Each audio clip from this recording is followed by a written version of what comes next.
One of 6 siblings, Alaina Mercer grew up surrounded by her loving family. Alaina and I shared a room for almost half my life. I'd do their hair. My brother and I would play games with them. Her father was a military man. She was born 9 months to the date after I'd come back from a deployment. Her mother, Lynn, was a nurse. Mom worked the same shifts at Washington Hospital Center for years.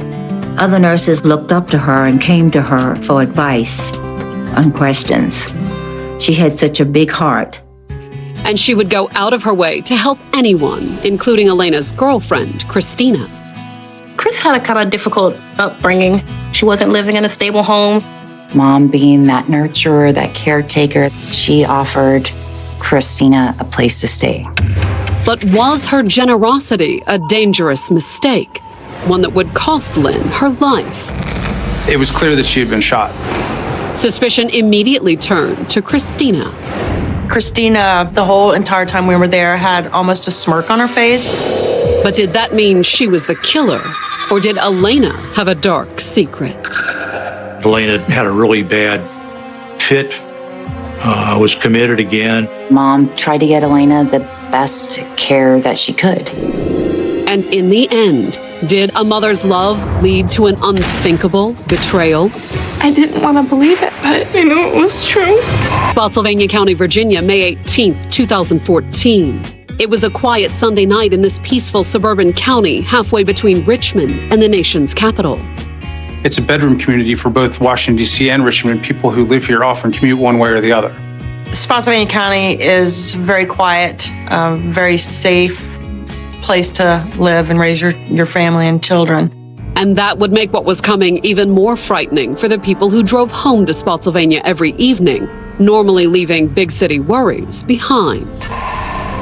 It started at 11:30 that evening when co-workers of a Spotsylvania woman named Lynn Mercer called the sheriff's department. On the evening of May 18th, 2014, Lynn Mercer was scheduled to work at her job as a registered nurse in a hospital in Washington, D.C. But Lynn hadn't come in that night. It was very unusual for her to not show up to work on time or without calling to say that she would not be there or to be late. Her coworkers called the Spotsylvania Sheriff's Office in order to have a welfare check conducted on her at her home. Alerted by Lynn's coworkers, the department dispatched a deputy to Lynn's address on the western end of the county, well away from the I-95 corridor.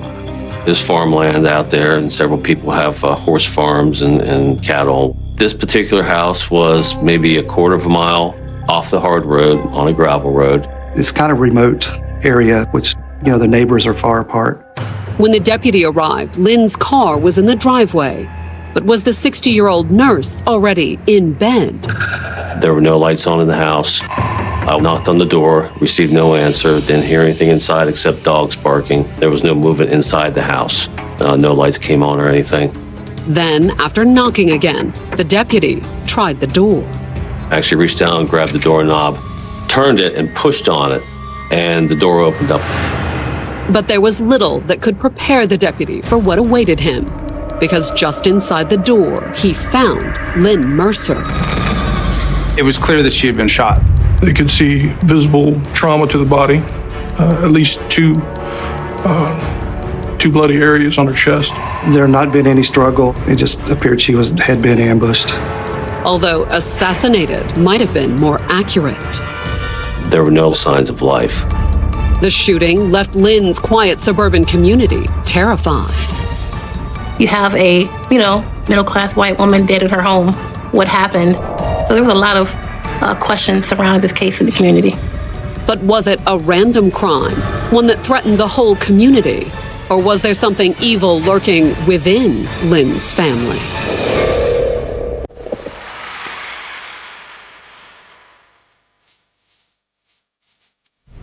Lynn Mercer was a mother of 6. The 2 oldest were from her first marriage. She and my father were divorced when I was young, so most of my early memories are of Mom being single. Melissa and her brother were still little when their mother met Bob Mercer. I met Lynn at a dinner party hosted by mutual friends. I thought she was very attractive. And so I started talking with her. Soon, Lynn and Bob were dating, and before long, she brought him home to meet her 2 children. We really liked him. And so we were very happy that Mom got married. Together, Lynn and Bob would go on to have 4 more children. Although, since Bob was in the military, it wasn't entirely the end of Lynn's days raising her kids alone. We got married, and 3 days later, I deployed to Turkey for a year. And he would be in and out of the country regularly for the next 6 years, including 1988, the year that Alaina was born. She was born at Walter Reed Hospital 9 months to the date after I'd come back from a deployment.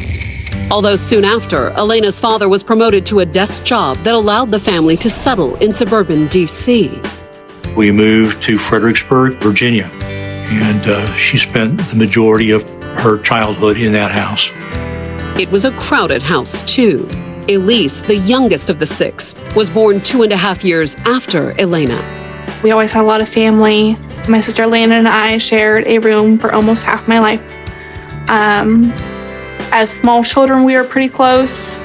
In fact, the whole family was close, especially once Lynn went back to school to pursue her nursing degree. We had to help out a lot. I'd take the kids on walks. We would do things. I'd do their hair. My brother and I would play games with them, etc. So it was just part of being the oldest kids. Fawned over by her older siblings, Alaina grew to be a beautiful little girl. She had, that face of an angel. She was a very funny and sweet and adorable little girl. And she was talented, too. Alaina was, I'd say, gifted in terms of some of the arts. She sang very, very well. She played the piano. She loved to dance. That was a big thing around the house. She enjoyed ballet. But what Alaina loved most of all was an audience. Early on, Lynn noticed that Alaina sought more attention than the other children and tried to be center of attention. We were always in competition with each other. It was always a competition. Who could be better? With piano, it was, who could be better? Who could win more awards? With ballet, it was, who could do how many pirouettes? Or it was just a constant battle between us for the attention. And for Alaina, one person's attention mattered more than anything else. Alaina had to have Mom's complete and total absolute attention. And she usually got it. She knew how to pull at my mother's heartstrings and just make my mother bend at her every whim. It was a talent that would come in handy once Alaina met 17-year-old Christina Brown in 2005. Born just 2 weeks after Alaina, Christina had grown up in Washington, D.C. But where Alaina's childhood had been filled with loving and supportive family, Christina's circumstances had been far different. Chris had a kind of difficult upbringing. She wasn't living in a stable home. She didn't have the support that most young girls have. In fact, most of the support Christina got wasn't from her family. Christina was in foster care several times in the District of Columbia. However, despite the differences in their backgrounds, the 2 teens bonded. In fact, they did more than that. Alaina had fallen in love with Christina Brown. The relationship took Alaina's parents by surprise. She had flings with guys. When she was 16, that was the first boyfriend. There were a couple other ones that were very short-lived. Alaina's mother, Lynn, was especially shocked to learn that her daughter had a girlfriend, but did her best to overcome it. She was strict Catholic, but she thought she could help Christina, and she wanted to see Alaina happy, so she was accepting. In fact, Lynn did more than just accept Alaina and Christina's relationship. When Christina turned 18 and aged out of foster care, Lynn welcomed Alaina's girlfriend into the family's home. She needed a safe and reliable home. Mom, being that nurturer, that caretaker, offered Christina a place to stay.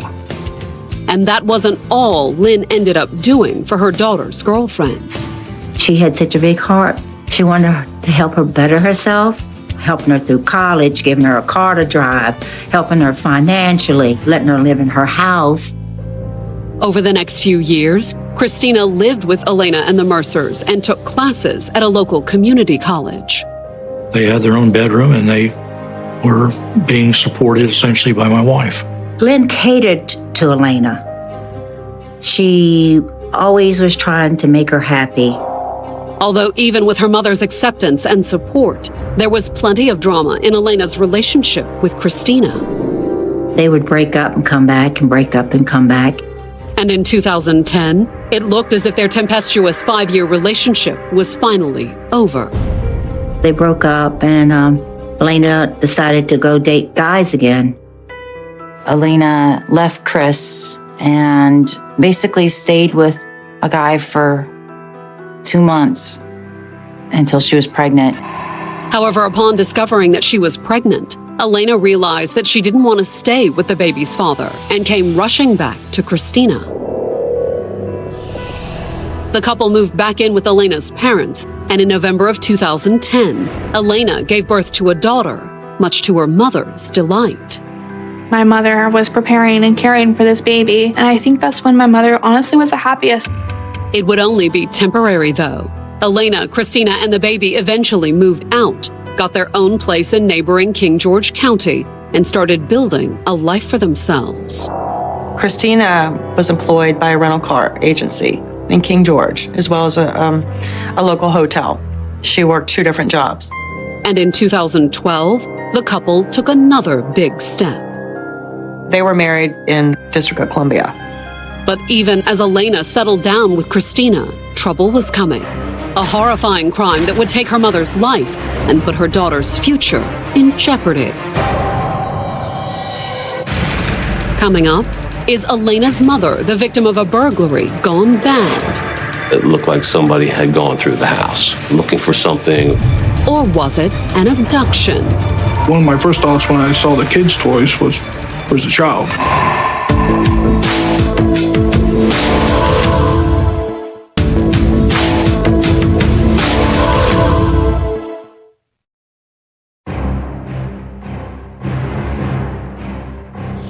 Just before midnight on May 18, 2014, a sheriff's deputy conducting a routine welfare check discovered the body of Lynn Mercer, dead in her Spotsylvania County, Virginia home. We found the victim laying on the living room floor with no signs of life. She had been shot. But the 60-year-old nurse's dead body wasn't the only disturbing thing the first responders found. The front living room had child toys around. One of my first thoughts when I saw the kids' toys was, where's the child? The police frantically searched the house, hoping the child was merely hiding and not another victim. Closets under the bed, anywhere a person could be. We went through the whole house like that until we were confident that the house was empty. But did that mean that the child had been abducted? Or had Lynn's killers been after something else? The house had been ransacked. Drawers were pulled out. Clothing was laying everywhere. It looked like somebody had gone through the house looking for something. Was it possible Lynn inadvertently walked in on burglars while they were ransacking what they thought was an empty house? Mom worked the same shifts at Washington Hospital Center for years. So she would go to work at 7, get home in the mornings. And Lynn's husband, Bob, was temporarily living near his job just outside D.C. in Alexandria, Virginia. Bob had just had back surgery, and he was living up north for convenience because he couldn't drive because of his back surgery. So thinking the house was empty, it appeared that Lynn had come home from work on Saturday morning and walked into an ambush. She was in her scrubs. All her belongings were around her. Looked like they just fell to the floor. She had been shot a total of 4 times. 2 of the wounds were to her back. One had passed through and her back and came out her chest, and the other one had gone through her lower torso and had passed through her legs. That spun her around and she fell on her back on the floor. And then, while Lynn lay bleeding on the floor, the killer came closer. The perpetrator came over top of her, fired 2 additional rounds into her upper torso. However, despite 4 distinct bullet wounds in Lynn's body, the investigators could only find 3 shell casings at the crime scene. We tore the house apart looking for that last casing. We weren't able to find it. which made us to believe that the gun had possibly jammed after the last shot. And the fact that one was missing wasn't the only unusual thing about the shell casings either. The shell casings were very specific. They were steel shell casings with red dots on the back. In my 30 years, I've never run across them before.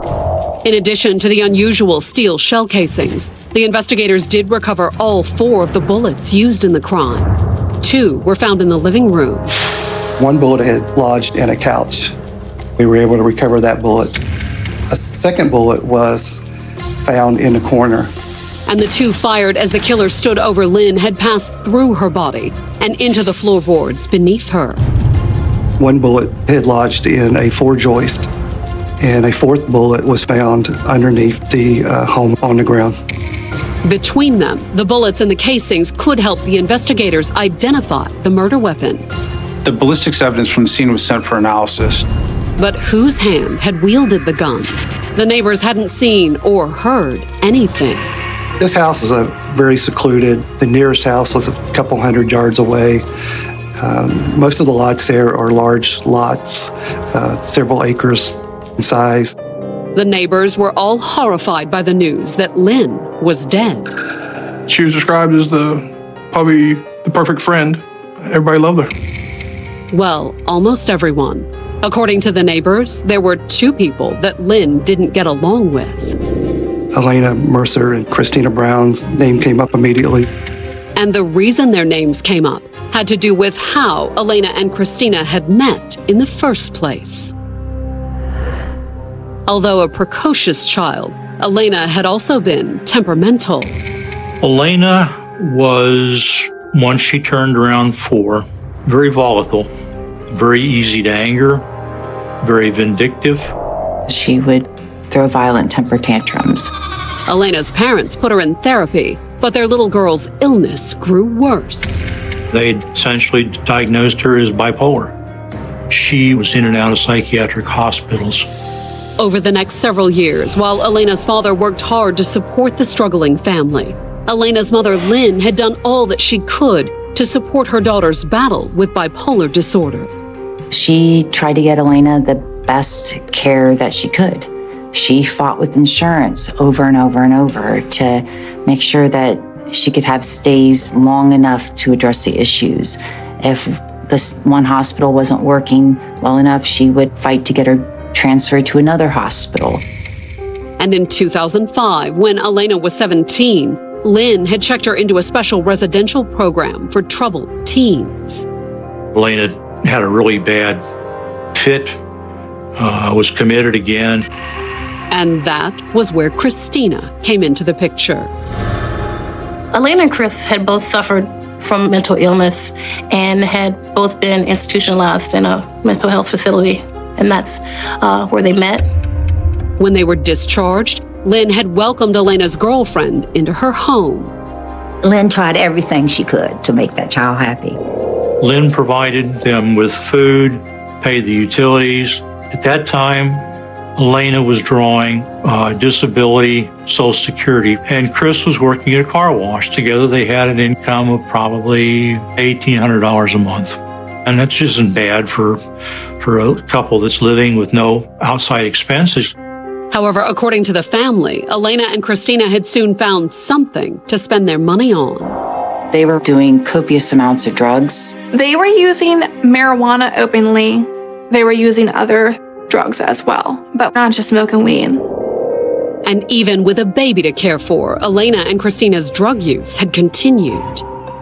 The baby was maybe 6 months, and I had come over with my 2 young children, and I walk in, and the house just reeks of marijuana. I'm like, Mom, what the heck? And Mom was like, I've told them to stop. I can't. What am I supposed to do? And I was like, call the cops. But Lynn, as always, hesitated to anger Alaina. My sister honestly manipulated my mother and made her so fearful that she honestly probably felt like she had no choice. And as the family explained to the investigators, Alaina's temper wasn't the only one Lynn had to consider. According to Alaina's father, Christina had a violent and criminal past. She had been a drug runner for a drug ring in Washington, D.C. Together, Christina's tough attitude and Alaina's volatile nature had Lynn increasingly on edge. They were threatening her, telling her they were going to push her down the stairs. Their threats just became increasingly more violent. And in June of 2012, the threats and intimidation escalated to the point that the police had gotten involved. There was a big blow up at the house involving Christina and Miss Mercer and Melissa. There's a push and shove match. Chris got physical, and I called the police. Chris attacked me in front of the police officers, and the police had to drag Chris off of me. Alaina's girlfriend spent the night in jail. Christina actually wound up being arrested for domestic assault. After the incident, Lynn finally found the strength to kick her daughter and Christina out of the house. They were evicted for the safety of my mother. Lynn also took out a restraining order against Alaina and Christina. Lynn said she was scared to death of them. After more than a year of tension and threats, Lynn was relieved to have Alaina and Christina out of the house. But she also worried that her granddaughter wasn't growing up in the best environment. They would do sort of long-term rentals in hotels, stay at one place for a month, move, stay at another hotel for a month, live on someone's couch for a while, move to another hotel, all the while dragging this child along with them. In August of 2012, concerned over the child's safety, Lynn went to court and filed for temporary custody of the 20-month-old. Lynn saw this situation as dangerous for the child because of the way they were living. And when Lynn's custody case went to court that November, the judge had agreed with Lynn. She went to court and was able to obtain custody of her granddaughter. It was only temporary until Alaina and Christina could get their lives in order. They had to have an acceptable living situation for the child, and they had to be stable, overall stable. Spurred on by the custody situation, Alaina and Christina had gotten married in October of 2012 and moved into an apartment in neighboring King George County. The apartment they had was the first stable housing they had in maybe years, and it was all part of their efforts to get custody of this grandchild back. But would it be enough to convince the court? Or had they decided on a more direct approach? Coming up, Alaina appears surprised by news of her mother's death. Alaina was visibly upset. She did go to her knees. And the investigators uncover a crucial piece of evidence. As soon as I looked down, I saw the red dot. There it is.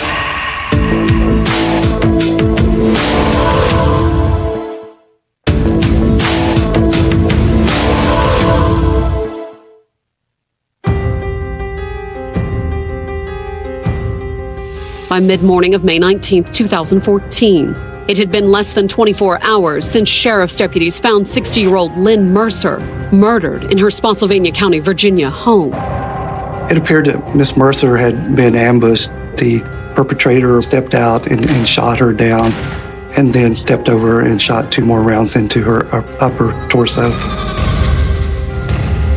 Lynn's family believed that her 25-year-old daughter, Alaina, and Alaina's wife, Christina Brown, were behind the murder.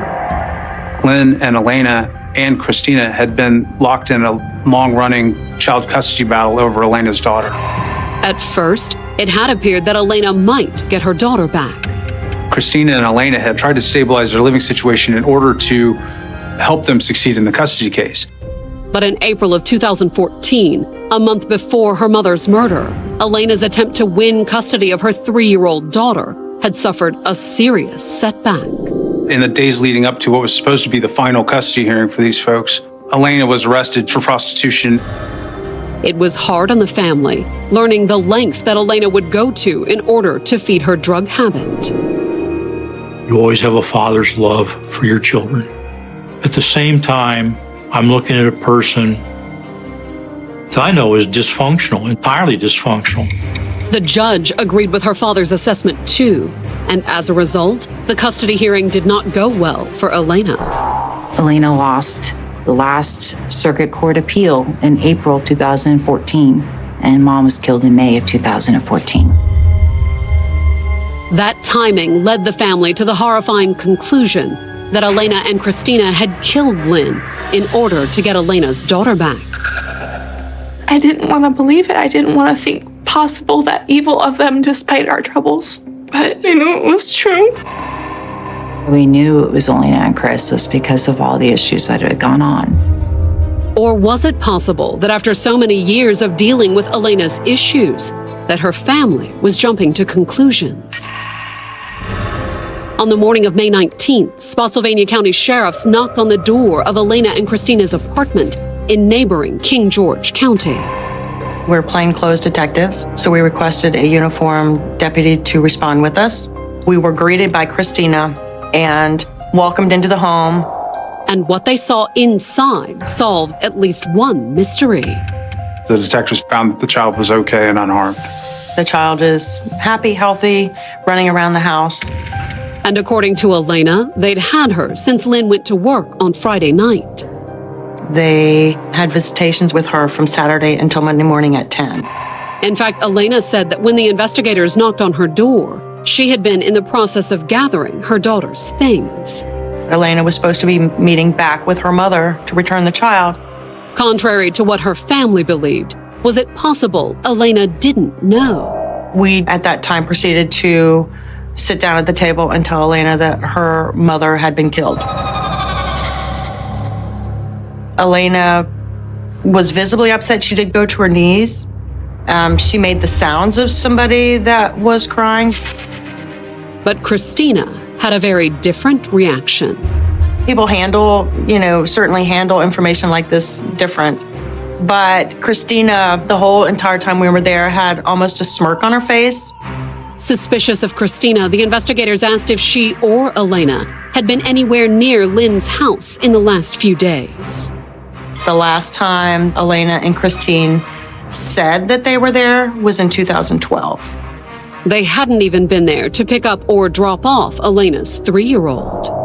The police station, which is where all the exchanges were done. They have video cameras there, so it would have been a safe place for her to drop her daughter off. But if they hadn't been to Lynn's house, where had they been? Neither Alaina nor Christina hesitated to answer. They said that they had been home watching her child, watching movies, and they had gone up to D.C. to Christina's family the following day, roughly in the morning. So they basically had each other as an alibi. Alibis that they were able to back up, too. Sitting on the kitchen table, there was a stack of receipts, places that they had gone the day in question. And they had the dates and the times on them that they provided to us. They even allowed the investigators to look through their cell phones. Their phones were clean. There weren't very many messages. There weren't any pictures. And there was that strange smirk on Christina's face when the investigators told her that Lynn was dead. It was an unusual reaction given that Lynn was basically the mother to both of these girls. And that left the investigators wondering if they could provoke Christina into a more telling reaction. We asked Alaina and Christina to come in to the sheriff's office to take a polygraph. Both Alaina and Christina agreed. They were cooperative throughout the whole process. But did that mean Christina had nothing to hide? Hoping to make her sweat a little, the investigators had Alaina take the polygraph first. I wasn't part of the interview, but we get to watch the interview. And what they saw validated all the Mercer family's suspicions. The polygrapher was looking through the two-way mirror, and you could tell from his eyes, he's like, geez. Apparently, the test wasn't going well for Alaina. She showed deception in the polygraph process. And after Alaina failed the test, Christina refused to take it. She said for everybody to hear it, she goes, well, if she failed, I'm going to fail. The failed polygraph wasn't enough for an arrest, and they had to release both women. A polygraph cannot be used against them in a court process. We all gathered back up in the office after that, and the polygrapher looked at me and goes, you're on the right track.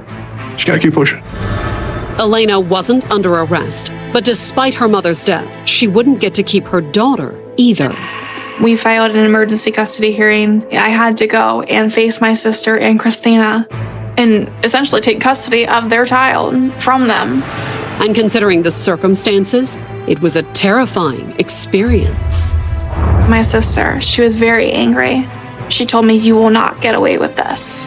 Immediately after the custody hearing, I went and filed a restraining order, which of course is only good for, a couple days. Although before those few days were up, the investigators would get the break they needed. It started when a man from neighboring King George County called the Spotsylvania Crime Stoppers line. We had a tip that came in from somebody in King George that sold Christina and Alaina a gun. According to the seller, the weapon was a 9mm pistol, the same caliber as the gun that killed Lynn. But that wasn't the only thing he told the investigators about the gun. The gentleman who sold the gun said there was a problem with the weapon, that he could never fire more than 4 shots through it consecutively without causing the gun to jam. Said if you fired that weapon 4 times, you would leave 4 bullets wherever you were shooting, 3 shell casings on the ground, and you would have a shell casing jammed in the gun when you left. Exactly consistent with the evidence in this case. And thanks to the seller, the investigators might be able to prove that the gun he'd sold Alaina and Christina was the same one that killed Alaina's mother. He told them that before he sold them the gun, he actually took the gun out in his backyard and test fired it. And from that, they were able to pick up casings. And the casings weren't brass, they were steel. As soon as I looked down, I saw the red dot. There it is. We matched those cartridge cases back to the cartridge cases found at the scene. Just to be sure, they sent the casings from the crime scene and the test firing to the state crime lab for ballistics testing. The firearms section was able to compare those 2 sets of cartridge cases and conclude that they were fired from the same weapon. And when the results came back on May 30th, the investigators went back to Alaina and Christina's apartment with an arrest warrant. We went out there in full force to find them. But Alaina and Christina were gone, and they had apparently left in a hurry. The door was actually open. Keys, their phones, and everything were sitting on the table. So, well, they're close. They're somewhere close. We feel that somebody must have alerted them when we turned into the subdivision. And after 2 hours of door knocking, the investigators finally found the fugitives, hiding in a friend's house nearby. Started getting a lot of finger pointing. That's where they were. When I confronted the homeowner, he basically opened the door. He said, "Y'all come on out." And when they did, we took them into custody. Coming up, will Alaina finally reveal the truth? She broke down and cried and told us what Christina had done. Or is she lying to protect herself? Christina told a story that was very similar except for one important detail.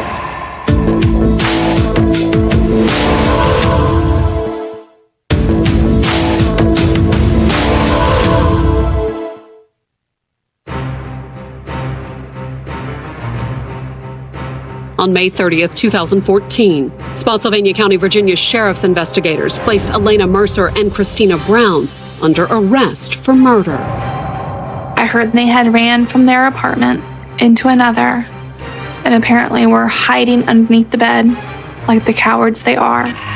The two 25-year-olds were suspects in the murder of Alaina's mother, 60-year-old Lynn Mercer.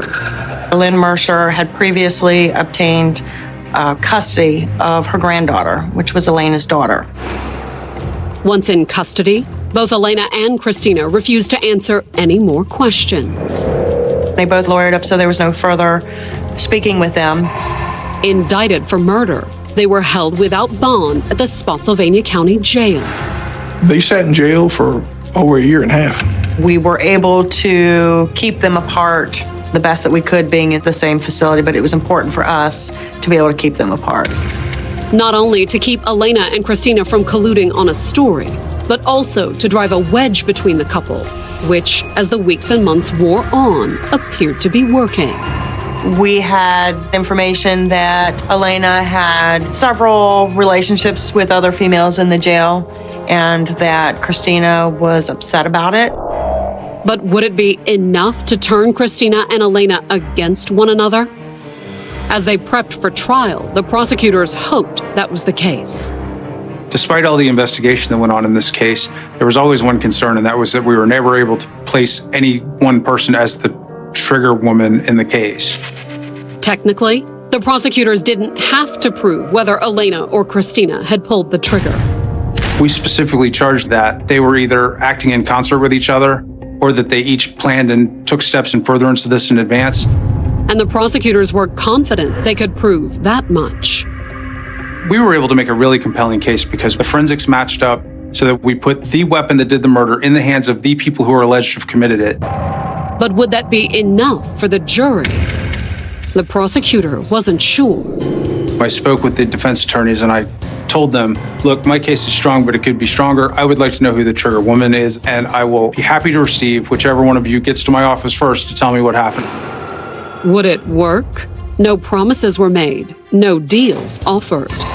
Alaina's attorney approached us and said she wanted to speak to us. Detective Short and I went and met with her at the local jail. We spoke with Alaina at length about what had happened. And over the course of her statement, Alaina not only tried to explain just what had happened, she also pointed out just who was to blame. She broke down and cried and told us what Christina had done. Alaina said that in the time leading up to April of 2014, Christina had become frustrated with the ongoing custody case and started to voice threatening language towards Lynn. Threats that Christina had eventually turned to reality, according to Alaina. Alaina told us that Christina had made elaborate plans regarding killing Lynn. She went into a few details that kind of matched up what we had on the crime scene. Alaina knew the details, but she also said that she had tried to talk Christina out of killing her mother. Alaina told us that she was initially not okay with the plan to kill her mother. However, she claimed that her tougher, streetwise wife had eventually bullied her into going along. It was always a dominant, submissive relationship. Chris was the dominant. Alaina was very, very submissive to her. Although as far as her part in the plan went, Alaina said that on the day of the murder, all she did was stay with her daughter and establish Christina's alibi. She executed the plan to hold both of their phones so that it appeared that they were both in King George County. Everything else, according to Alaina, was Christina's doing. Alaina said that Christina went out, was gone for an appropriate amount of time, and came back and just said, "It's done." I watched her take her last breath. But was it the truth? Once Alaina came forward, the prosecutor's office immediately passed that information along to Christina's attorney. Immediately, Christina's lawyer said, hey, she wants to talk. Christina and her attorney also spoke with Detective Short. During that debriefing, Christina told a story that was very similar to what Alaina had said, except for one important detail, which was that Alaina was the person who went and shot her own mother. She said she woke up one day, Alaina wasn't there, and when she came home, she said it was done. Other than the name of the shooter, the two stories were almost identical. Although Christina did add one new piece to the puzzle. What had become of the gun? Christina's version of it was Alaina came in and told her that she had tossed the gun. Could the police finally recover the murder weapon? We basically launched a huge search along 301, walking for about 8.5 miles side by side, looking for anything. And we did that within 10 hours of talking to Christina, and we didn't find anything. The weapon was never located during our investigation. Which meant that despite two confessions, the prosecutors were right back where they started. Coming up, tensions explode in the courtroom. I said, you both deserve a special place in hell. But will Alaina get the last word? The people in the courtroom were horrified.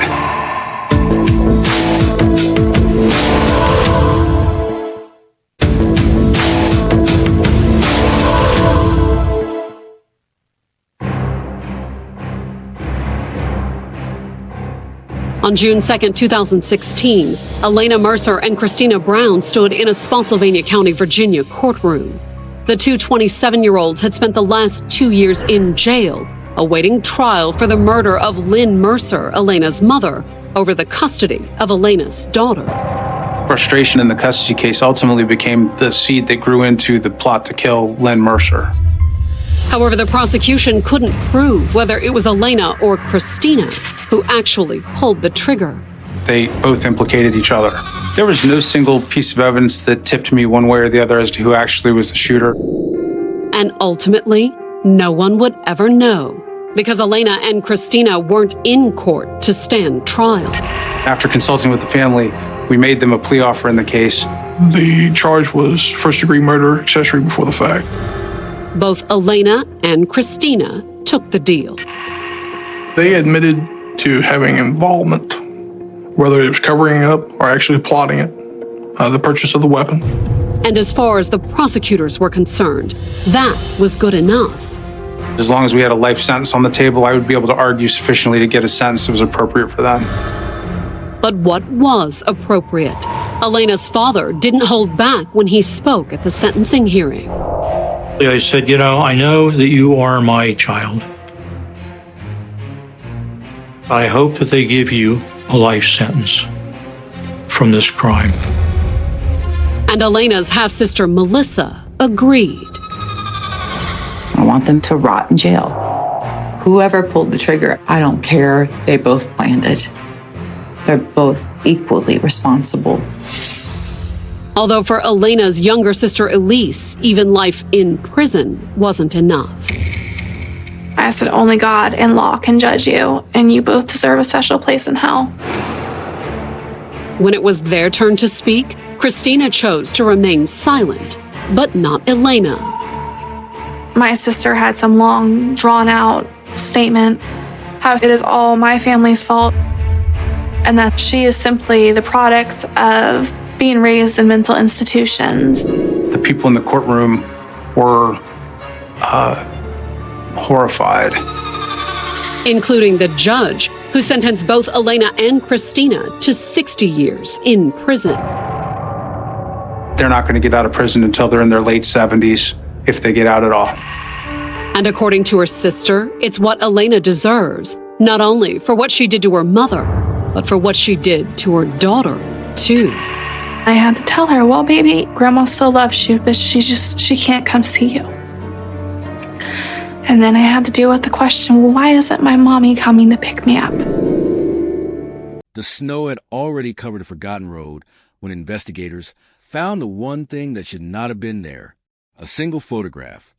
Faded, torn, hidden for more than 4 decades inside a place nobody thought to search. For 45 years, the disappearance of 27-year-old Laura Whitmore remained one of Michigan's most haunting mysteries. A case that began with missing person report and ended with a cold file buried beneath thousands of unanswered questions.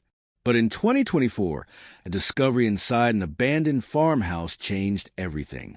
A piece of evidence ignored for generations, a name investigators had never connected, and a truth that would force an entire community to reopen the darkest chapter in its history. This is the story of the Michigan 1979 cold case cracked, the mystery that survived nearly half a century before a forgotten clue finally broke the silence. October 14, 1979. The small town of Black Ridge, Michigan, was preparing for the first signs of winter. The streets were quiet. The fields surrounding the town stretched endlessly beneath a gray autumn sky. It was the kind of place where neighbors knew each other's routines, where front doors were rarely locked, and where everyone believed nothing truly terrible could happen there. Until Laura Whitmore disappeared. Laura was known as someone who never caused concern. She worked at a local medical clinic, volunteered at the community library, and was described by friends as dependable, careful, and impossible to imagine simply walking away. She had no history of running away, no financial problems, no enemies anyone knew about. At 8:17 p.m. that night, Laura left the clinic after finishing her evening shift. A co-worker watched her walk toward her blue 1974 Chevrolet parked behind the building. That was the last confirmed sighting of her. 10 minutes later, her car was found abandoned less than 3 miles away. The driver's door was open. The keys were still inside. The headlights were still on. And sitting on the passenger seat was Laura's handbag, her wallet, her identification. Everything except Laura herself. When police arrived, they immediately knew something was wrong. This was not a simple disappearance. The scene suggested confusion, fear, a sudden interruption.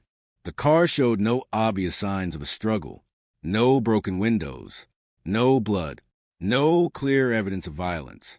But there was one detail that investigators could never explain. A handwritten note found beneath the passenger seat. Only 5 words. Don't trust what you know. The message was never identified. The handwriting was never matched. And the person who left it was never found. The investigation exploded across Blackridge. Search teams entered forests surrounding the highway. Volunteers walked through fields carrying flashlights. Police questioned co-workers, neighbors, friends, and anyone who may have crossed paths with Laura that evening. For weeks, the town lived under a cloud of suspicion. Everyone had a theory. Some believed Laura had discovered something connected to her work at the clinic. Others believed she had met someone secretly that night. A few claimed they saw a dark-colored truck near the abandoned vehicle. But every lead collapsed. Every interview ended with more questions. Then came the first major break. A witness named Daniel Mercer contacted investigators and claimed he saw Laura's car shortly after 8:30 p.m. near an old service road outside town. He told police another vehicle was parked nearby, a black pickup truck. According to Mercer, a man was standing beside it, watching. But when detectives asked for a description, Mercer hesitated. He could only remember one detail. The man was wearing a silver watch. A detail that seemed meaningless at the time. But decades later, that small memory would become one of the most important pieces of the entire investigation. The search continued through the winter, then spring, then another year. Nothing. No body. No confirmed suspect. No explanation.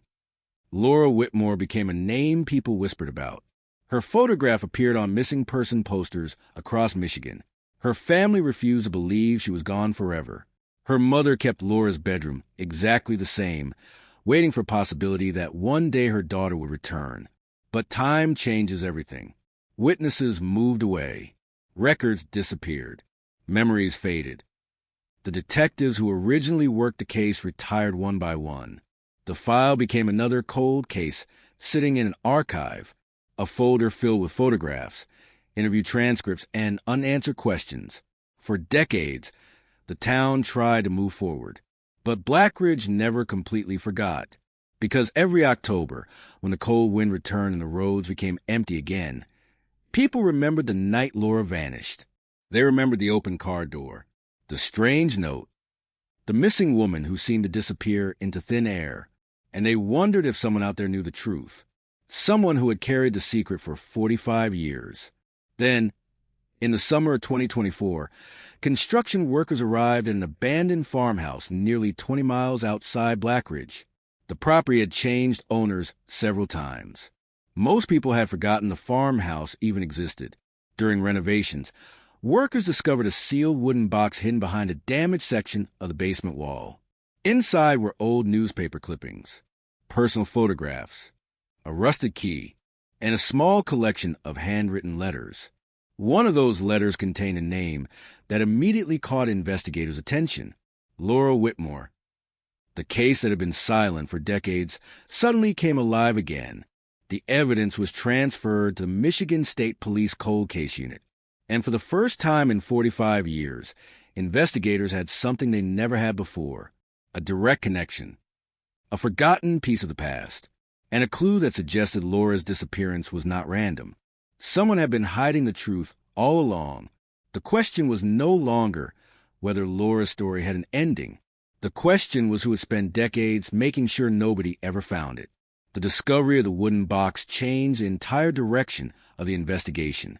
For decades, detectives had searched for a missing woman. Now they were searching for the person who had deliberately buried the truth. Inside the farmhouse basement, investigators carefully examined every piece of evidence. The newspaper clippings were from 1979. The photographs showed locations connected to Blackridge. The letters contained fragments of conversations, accusations, and warnings written by someone who appeared terrified of what they knew. But the most important discovery was hidden inside a faded envelope, a photograph, taken only days before Laura Whitmore vanished. At first glance, it looked ordinary, a group of people standing outside a local building, a normal moment from a forgotten time. But investigators noticed something in the background, a vehicle, a black pickup truck parked near the edge of the frame, the same type of vehicle described by witness Daniel Mercer more than 4 decades earlier, the same vehicle connected to the night Laura disappeared. For investigators, it was the first time 2 separate pieces of the case had finally collided, a witness memory and physical evidence. But the photograph created a bigger mystery. Who owned the truck? And why was this image hidden inside an abandoned farmhouse? The cold case unit began rebuilding the timeline from the beginning. Every detail was reviewed. Every interview was reopened. Every name connected to Laura's life in 1979 was examined again. The investigators quickly discovered something disturbing. The farmhouse had once belonged to a man named Richard Hale, a name that had appeared briefly in the original investigation. But somehow, decades earlier, his connection had been dismissed. In 1979, Richard Hale was 34 years old. He worked as a mechanic outside Blackridge. He owned a black pickup truck. And according to old records, he had been questioned by police shortly after Laura disappeared. But investigators at the time considered him only a minor witness. He claimed he had seen nothing unusual that night. He claimed he had no reason to be involved. And because there was no physical evidence connecting him to Laura, his name slowly disappeared from the investigation. Until now, the new evidence forced detectives to look at Richard Hale differently. The farmhouse, the hidden box, the photograph. All of it pointed back to one question. Why had someone connected to him kept these items hidden for 45 years? When detectives searched archive records, they found another unexpected detail. Richard Hale had left Michigan in 1981.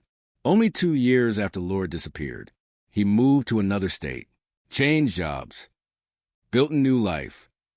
And for decades, nobody connected him to the missing person case. But investigators were not finished. They began searching for people who knew Richard, former coworkers, old neighbors, friends from the late 1970s. And one former employee gave investigators a statement that reopened the entire mystery. Her name was Evelyn Carter. In 1979, she worked at the same mechanic shop as Richard. She told detectives that shortly after Laura vanished, Richard's behavior changed completely. He became paranoid. He stopped talking to people. He avoided questions about Blackridge.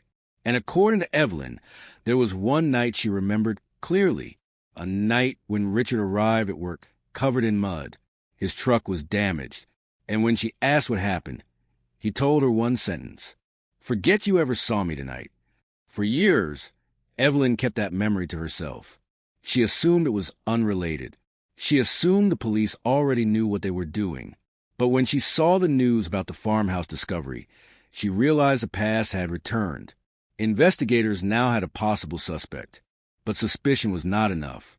They needed proof. The biggest challenge was the evidence itself. 45 years had passed. The original crime scene was gone. The vehicle was gone. Many witnesses were gone. And any physical evidence connected to Laura had been exposed to decades of damage and contamination. But modern forensic technology gave investigators something they did not have in 1979, the ability to find answers hidden inside old evidence. The photograph was scanned. The letters were analyzed. The envelope was examined. And then forensic specialists discovered something that sent shockwaves through the department, a fingerprint. Not on the photograph, not on the letters, but on the inside surface of the envelope. A fingerprint preserved for decades. A fingerprint nobody had ever tested. Investigators submitted it to the national database. The search lasted several days. Then came the result. The print belonged to Richard Hale, the man who had once been questioned, the man who owned the truck, the man who left Michigan shortly after Laura disappeared. For the first time in 45 years, the investigation had a direct physical link. The cold case that seemed impossible to solve suddenly had a name attached to it. But detectives knew one fingerprint could not explain everything. They needed to understand the story behind it. Why was Richard connected to the evidence? Who had hidden the box? And what happened to Laura on that October night in 1979? The answers were buried deeper than anyone expected, because when investigators looked further into Richard Hale's past, they discovered something even more disturbing, a hidden conflict, and a connection between Laura and Richard that had never been revealed during the original investigation, a connection that suggested Laura may not have disappeared by chance. She may have been targeted. The investigation was no longer about finding a missing person. It was about uncovering a secret someone had protected for nearly half a century. And somewhere inside the forgotten memories of Blackridge, the truth was finally beginning to emerge. The revelation that Richard Hale's fingerprint had been recovered from a hidden envelope sent a shockwave through Blackridge. For the first time since October 1979, the name that had disappeared from the investigation was suddenly everywhere. Local news stations reopened the story. Old newspaper archives were searched again. Residents who had spent decades believing Laura Whitmore's case would never be solved began speaking about it once more. The headline was impossible to ignore. Michigan 1979 cold case cracked. New evidence ends 45-year mystery. But behind the dramatic headlines was a much more complicated reality. A fingerprint could reopen a case. It could create suspicion. It could reveal a forgotten connection. But it could not answer the question that had haunted Laura's family for generations. What happened to Laura Whitmore? Investigators knew the evidence had finally given them a direction, but they also knew the truth was buried beneath layers of time, forgotten memories, and years of silence.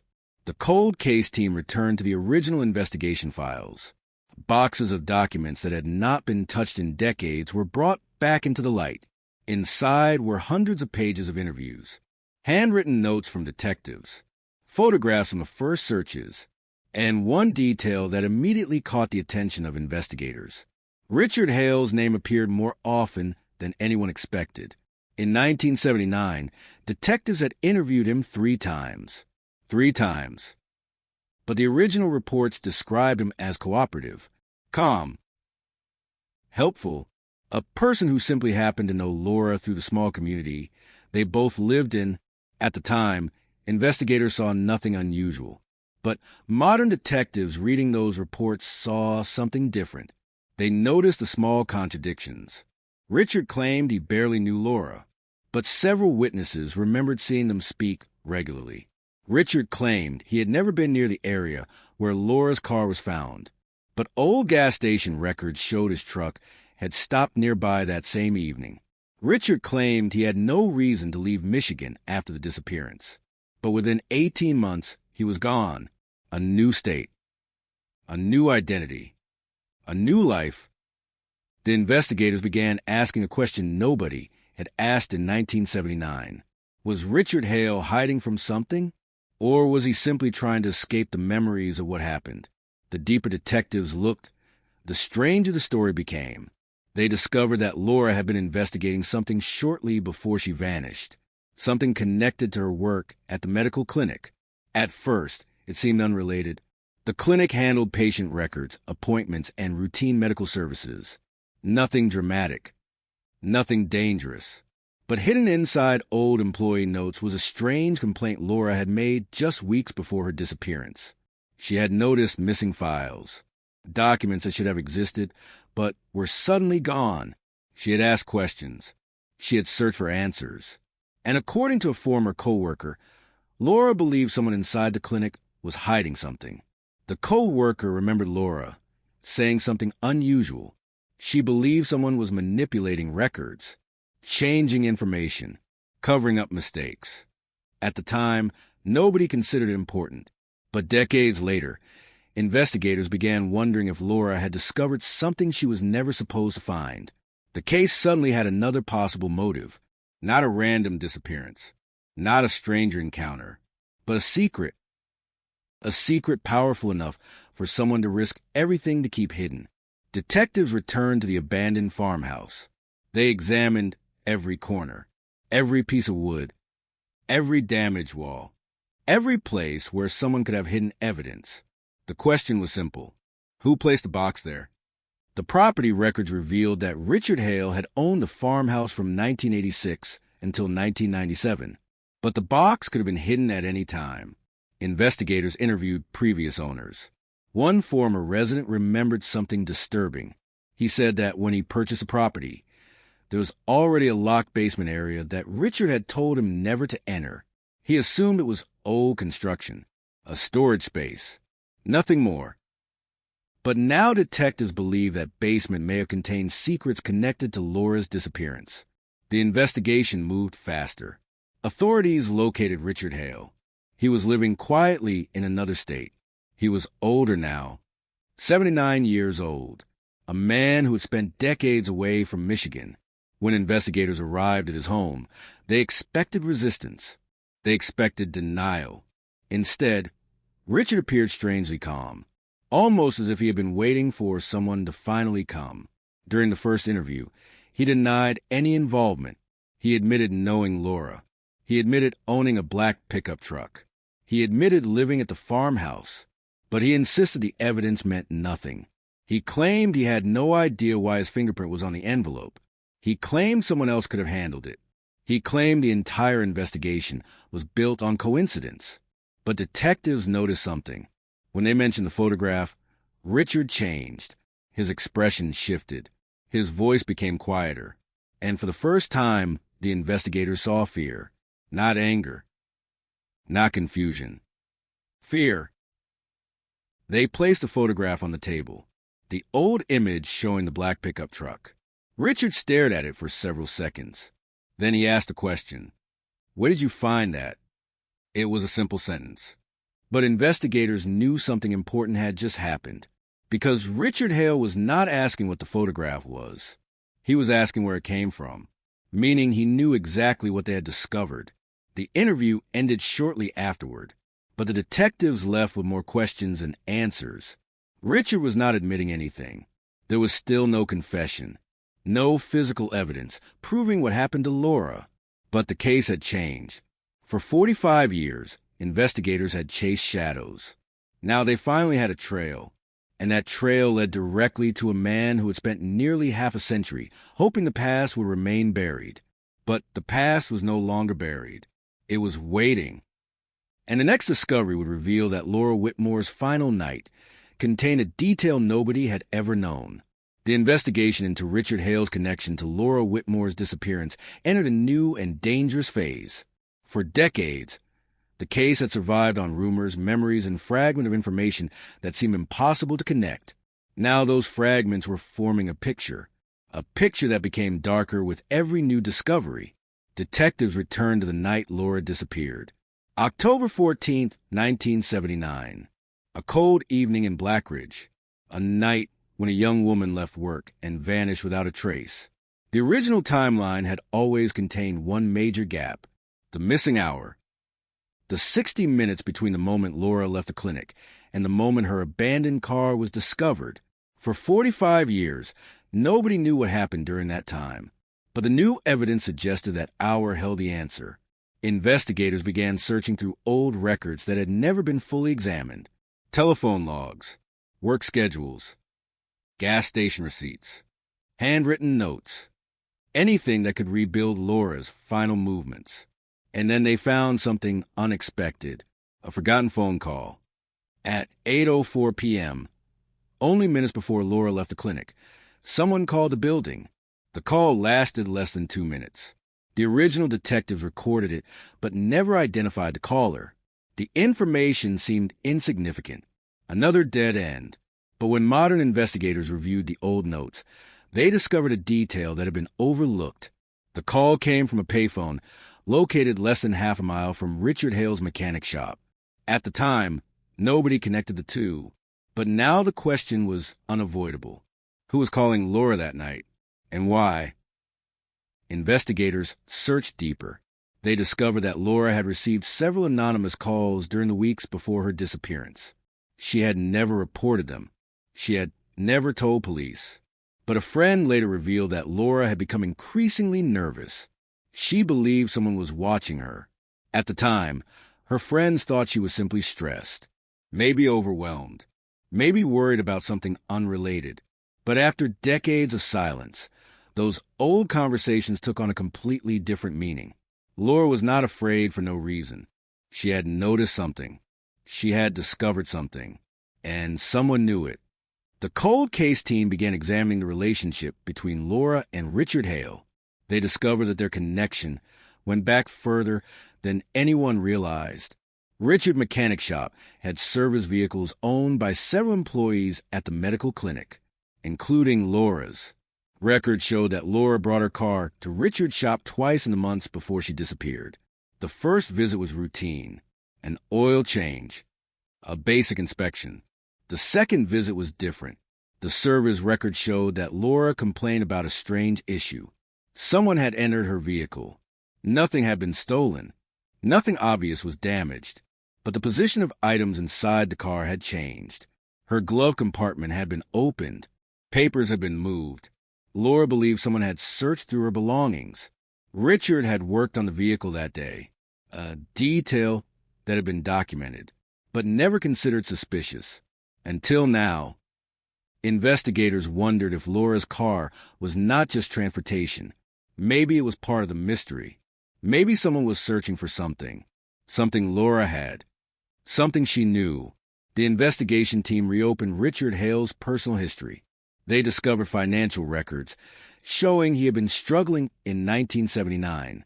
His business was failing. He owed money. He was facing pressure from creditors. But 1 month after Laura disappeared, several of his debts were suddenly reduced. Money appeared. Not enough to make him wealthy, but enough to attract attention.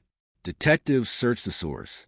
They found payments connected to a company that had once done business with the medical clinic, a company involved in record management, a company whose name appeared in the same documents Laura had been investigating before she vanished. The case had now expanded. It was no longer just about Richard Hale. It was about a network of hidden connections, missing records, unexplained payments, and a woman who may have uncovered a secret powerful enough to destroy someone's life. The investigators contacted former employees of the clinic. Most remembered very little. After 45 years, details had faded, but one former administrator named Margaret Ellis remembered something. She remembered Laura arriving at work 3 days before she disappeared. Laura looked frightened. She carried a folder she refused to leave unattended.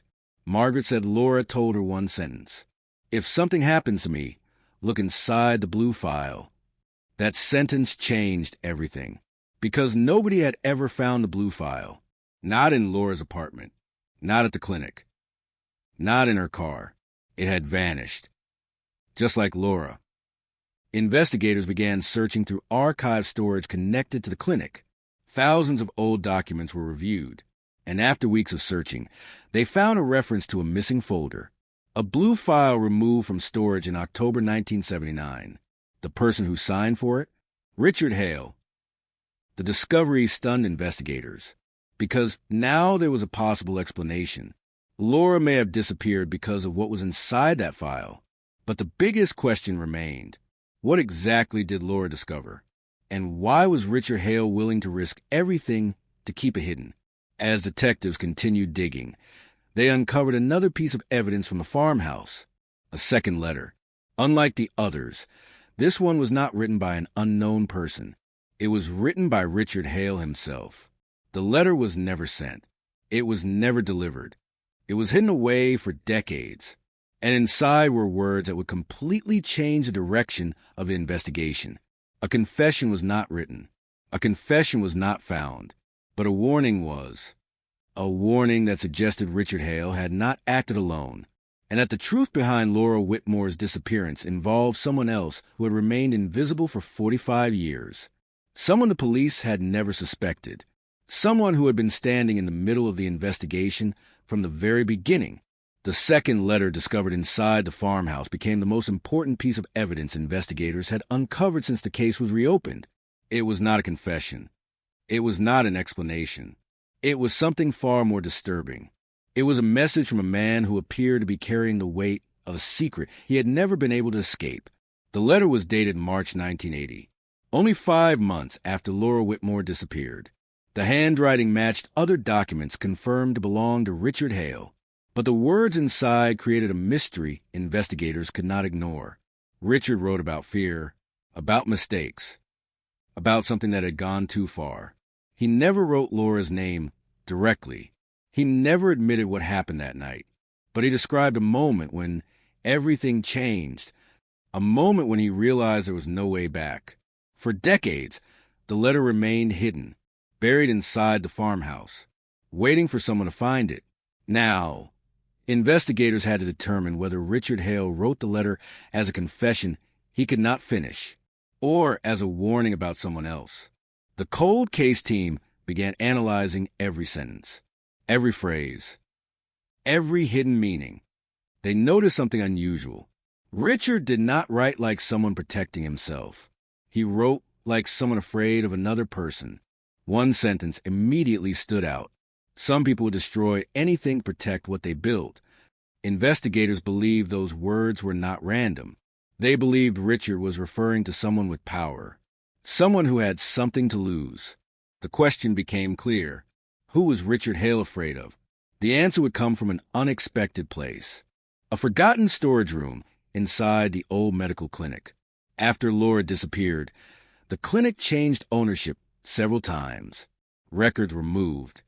Files were destroyed. Employees left.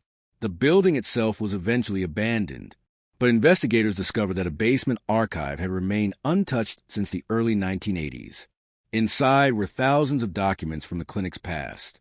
Among them were financial records, employee reports, patient information, and a collection of internal complaints. One complaint was written by Laura. It was never included in the original investigation. The document was only a few pages long, but the information inside changed everything. Laura had discovered that several medical records had been altered, names changed, dates modified, information removed. At first, investigators believed it might have been simple administrative mistakes, but Laura noticed a pattern. The changes always benefited the same person, a clinic administrator named Thomas Vickers, a man who had been considered a respected member of the community in 1979, a man who had helped organize searches for Laura after she vanished, a man who had appeared on local television asking anyone with information to come forward. For 45 years, Thomas Vickers was remembered as one of the people trying to solve the mystery. Now investigators were asking a terrifying question. Was he actually connected to it? The discovery shocked Blackridge. Thomas Vickers had been a trusted figure. He was the person people turned to, the person who offered help, the person who stood beside Laura's family during the search. But new evidence suggested he may have known more than he admitted. Investigators reviewed old interviews, and they found something strange. During the original investigation, Thomas gave police information about Laura's final day. He claimed Laura seemed normal. He claimed she never mentioned problems. He claimed he had no idea why she disappeared. But one detail did not make sense. Thomas knew about the missing blue file, a file that investigators never publicly revealed, a file that only a few people knew existed, including Laura, Richard Hale, and Thomas Vickers. That discovery created a major breakthrough. Someone had leaked information. Someone connected to the investigation knew details that were never released. The question was no longer whether Thomas was involved. The question was how deep his involvement went. Detectives searched through Thomas Vickers' history. They discovered that shortly before Laura disappeared, he had contacted Richard Hale multiple times. Phone records showed several conversations between the two men. At the time, investigators never examined the connection. There was no reason to. Richard was just a mechanic. Thomas was just a clinic administrator. Two people from different parts of town. But now their relationship looked very different. They were not strangers. They were connected. And Laura may have discovered exactly how. The investigation moved quickly. Detectives located Thomas Vickers. Unlike Richard Hale, who had reacted with fear, Thomas reacted with anger. He immediately denied everything. He accused investigators of chasing rumors. He claimed Laura's disappearance had nothing to do with him. He insisted the records she discovered were meaningless. But detectives noticed something. Thomas never asked what evidence they had. He never asked why they came to see him.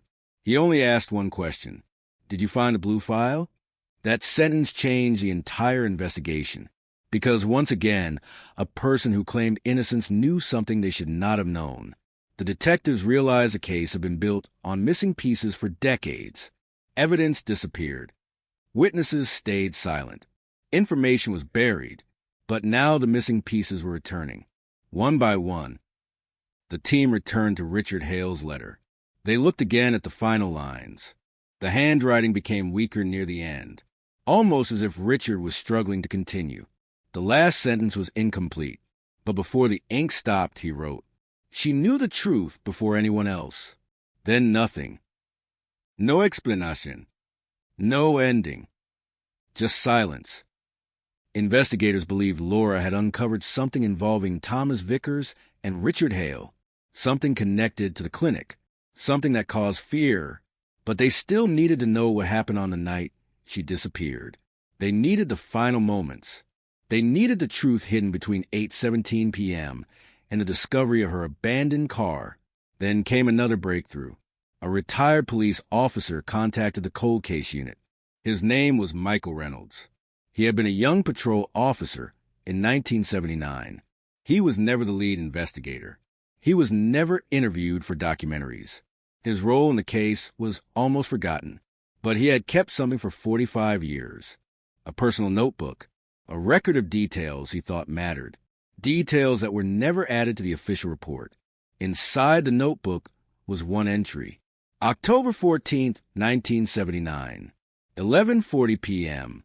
A note about a vehicle spotted near the abandoned car. Not a black pickup truck. A second vehicle. A sedan. Registered to Thomas Vickers. For decades, that detail remained hidden. Not because someone intentionally erased it, but because one young officer believed nobody wanted to hear another theory. Now, after 45 years, that theory returned. And it pointed toward the man who had spent decades pretending to search for Laura. The investigation had reached a turning point. The missing woman, the hidden files, the farmhouse evidence, the forgotten notebook. Everything was leading toward the same conclusion. Laura Whitmore had not vanished without a trace. Someone knew exactly where she went. Someone had protected the secret. And someone had spent 45 years hoping the truth would disappear forever. But the truth had waited, and now it was finally demanding to be heard. The discovery of the retired officer's notebook transformed the investigation once again. For decades, investigators believed Laura Whitmore's final moments were hidden behind a wall of unanswered questions.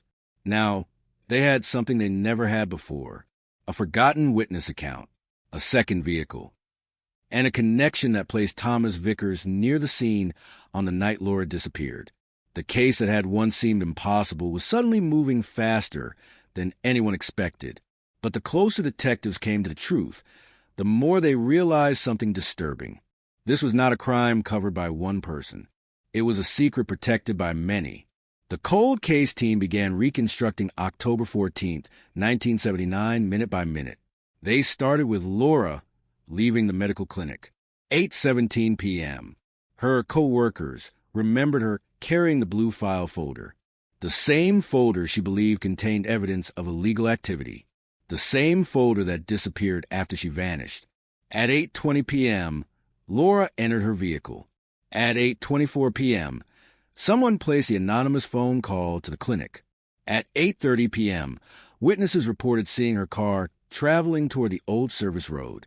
And at 8:42 p.m., her vehicle was discovered abandoned. But between those moments was the missing piece. What happened during those 12 minutes? Where did Laura go? Who did she meet? And why did she never make it home? Investigators studied the geography of Blackridge, the abandoned car location, Richard Hale's mechanic shop, Thomas Vickers' home, the old clinic. The locations formed a pattern that suggested Laura was not taken randomly. She was following a route, a route connected to someone she trusted. Detectives discovered that Laura had visited the mechanic shop earlier that evening, not for repairs, not for her car, for a conversation. A witness who had worked nearby remembered seeing Laura standing outside Richard Hale's garage. She was holding a folder. She appeared upset. And Richard looked nervous. The witness never reported it because at the time, it seemed like a normal conversation. Two people talking. Nothing more. But 45 years later, that memory became critical because it placed Laura and Richard together shortly before she disappeared. The investigators questioned whether Richard was a person Laura trusted enough to reveal what she knew, or whether he was a person who helped silence her. The answer remained unclear. Then forensic analysts discovered something hidden in the blue file mystery. Although the original folder was missing, investigators found traces of its existence. A storage receipt, a handwritten inventory, and a partial copy of one document. The document contained financial transactions between the clinic and an outside company, a company connected to Thomas Vickers. The record suggested money had been moved through several accounts, small amounts, carefully hidden, designed to avoid attention. But Laura noticed, and once she noticed, she started asking questions. Investigators believed that was the moment her life changed. Laura was not searching for trouble. Trouble found her. The cold case team discovered another forgotten detail. 3 days before her disappearance, Laura had attempted to contact state authorities. She wanted to report what she found, but the call was never completed. The reason? Someone interrupted her. According to a former co-worker, Laura received a visitor at the clinic that afternoon, a man who demanded to speak with her privately. The visitor was never documented, but the co-worker remembered one thing, a silver watch, the same detail mentioned by witness Daniel Mercer in 1979, the same detail that seemed meaningless for decades, until now. Investigators began looking into who owned a silver watch at the time. They found several possibilities, but one name kept appearing, Thomas Vickers. A photograph from a community event in 1978 showed Thomas wearing a distinctive silver watch. The same style, the same design, a small detail. But sometimes the smallest details are the ones that survive. The evidence against Thomas grew stronger, but detectives still face a problem. Richard Hale, the fingerprint, the farmhouse, the hidden letters. His involvement could not be ignored. Investigators believed Richard was connected, but they began questioning whether he was the mastermind, or whether he was someone trapped inside a larger scheme. They returned to his final interview, the moment when he saw the photograph of the black pickup truck, the moment his expression changed. Detectives analyzed the recording again. They noticed something they missed the first time. When Richard looked at the photograph, he did not look surprised. He looked ashamed. A reaction that suggested memory, not confusion. Investigators scheduled another interview. This time, they approached differently. They did not accuse him. They did not threaten him. They simply asked one question. What happened to Laura Whitmore? For several minutes, Richard said nothing. He stared at the table. His hands shook. Then he finally spoke. He said Laura was never supposed to disappear. The investigators froze. Because for the first time, Richard was admitting something important. He was admitting that he knew what happened. But before he could explain further, Richard stopped. He asked for an attorney. The interview ended, but the damage was done. Richard Hale had revealed more in one sentence than he had in 45 years. Laura was never supposed to disappear, meaning someone planned something that went wrong, something that changed everything. Investigators now believe the night of October 14th was not a planned murder. It was a confrontation, a meeting, a desperate attempt to recover evidence. But something happened, something nobody expected. The question became more urgent than ever. If Richard knew Laura was not supposed to disappear, who made sure she did? The answer seemed to lead back to Thomas Vickers, the man who had spent decades appearing in public as a grieving community member, the man who helped organize searches, the man who stood beside Laura's family. the man who knew about the blue file. But detectives needed one final piece. They needed proof that connected Thomas directly to Laura's disappearance. And then, while reviewing the old farmhouse evidence one more time, forensic specialists found something hidden beneath the wooden box. A small piece of fabric. Old. Damaged. Almost destroyed by time, but still carrying something unexpected. A trace of DNA. The case that had survived 45 years was about to enter a new chapter, because the evidence hidden in that farmhouse was not just connected to Richard Hale. It was connected to Laura Whitmore. And for the first time since 1979, investigators were no longer searching for a missing person. They were searching for the person responsible. The discovery of DNA evidence inside the farmhouse changed the entire investigation overnight. For 45 years, Laura Whitmore's family had lived with uncertainty. No answers. No explanation. No final moment of closure. Only a photograph on a wall and a question that never disappeared. What happened to Laura? Now, for the first time, investigators had something that could speak louder than memories. A piece of evidence that had survived time. A piece of evidence that could reveal who had been connected to Laura during her final hours. The small piece of fabric recovered beneath the wooden box was carefully transported to the forensic laboratory. Scientists examined every fiber, every trace, every microscopic detail. The material was old and damaged. Decades of dust and moisture had affected it. But hidden within the threads was a discovery that stunned the cold case team. A DNA profile. Not complete. Not perfect, but enough to compare. Investigators submitted the sample for analysis. Then they waited. Days passed. The entire department watched the case closely because everyone understood what was at stake. This was not just another investigation. This was a 45-year-old mystery that had followed an entire community for generations. When the results finally arrived, detectives knew immediately that something had changed. The DNA did not belong to Richard Hale. It did not belong to Thomas Vickers. It belonged to someone else. Someone whose name had never appeared in the investigation. A man named Carl Bennett, a former employee at the medical clinic. A man who had worked alongside Laura in 1979, and a man who had told police during the original investigation that he barely knew her, but the evidence suggested otherwise. Investigators searched through old employment records. Carl Bennett had worked at the clinic for 3 years before Laura disappeared. His job gave him access to the same records Laura had been investigating, the same files, the same information, the same secrets. And according to former employees, Carl had been one of the few people who knew exactly how the clinic's internal systems worked. Suddenly, the case expanded again. Richard Hale, Thomas Vickers, Carl Bennett. 3 names, 3 connections, 3 people who had crossed paths with Laura before she vanished. Detectives began rebuilding the timeline around Carl. They discovered something alarming. Carl had left the clinic only weeks after Laura disappeared. At the time, he claimed he found another job opportunity, but investigators found a different story.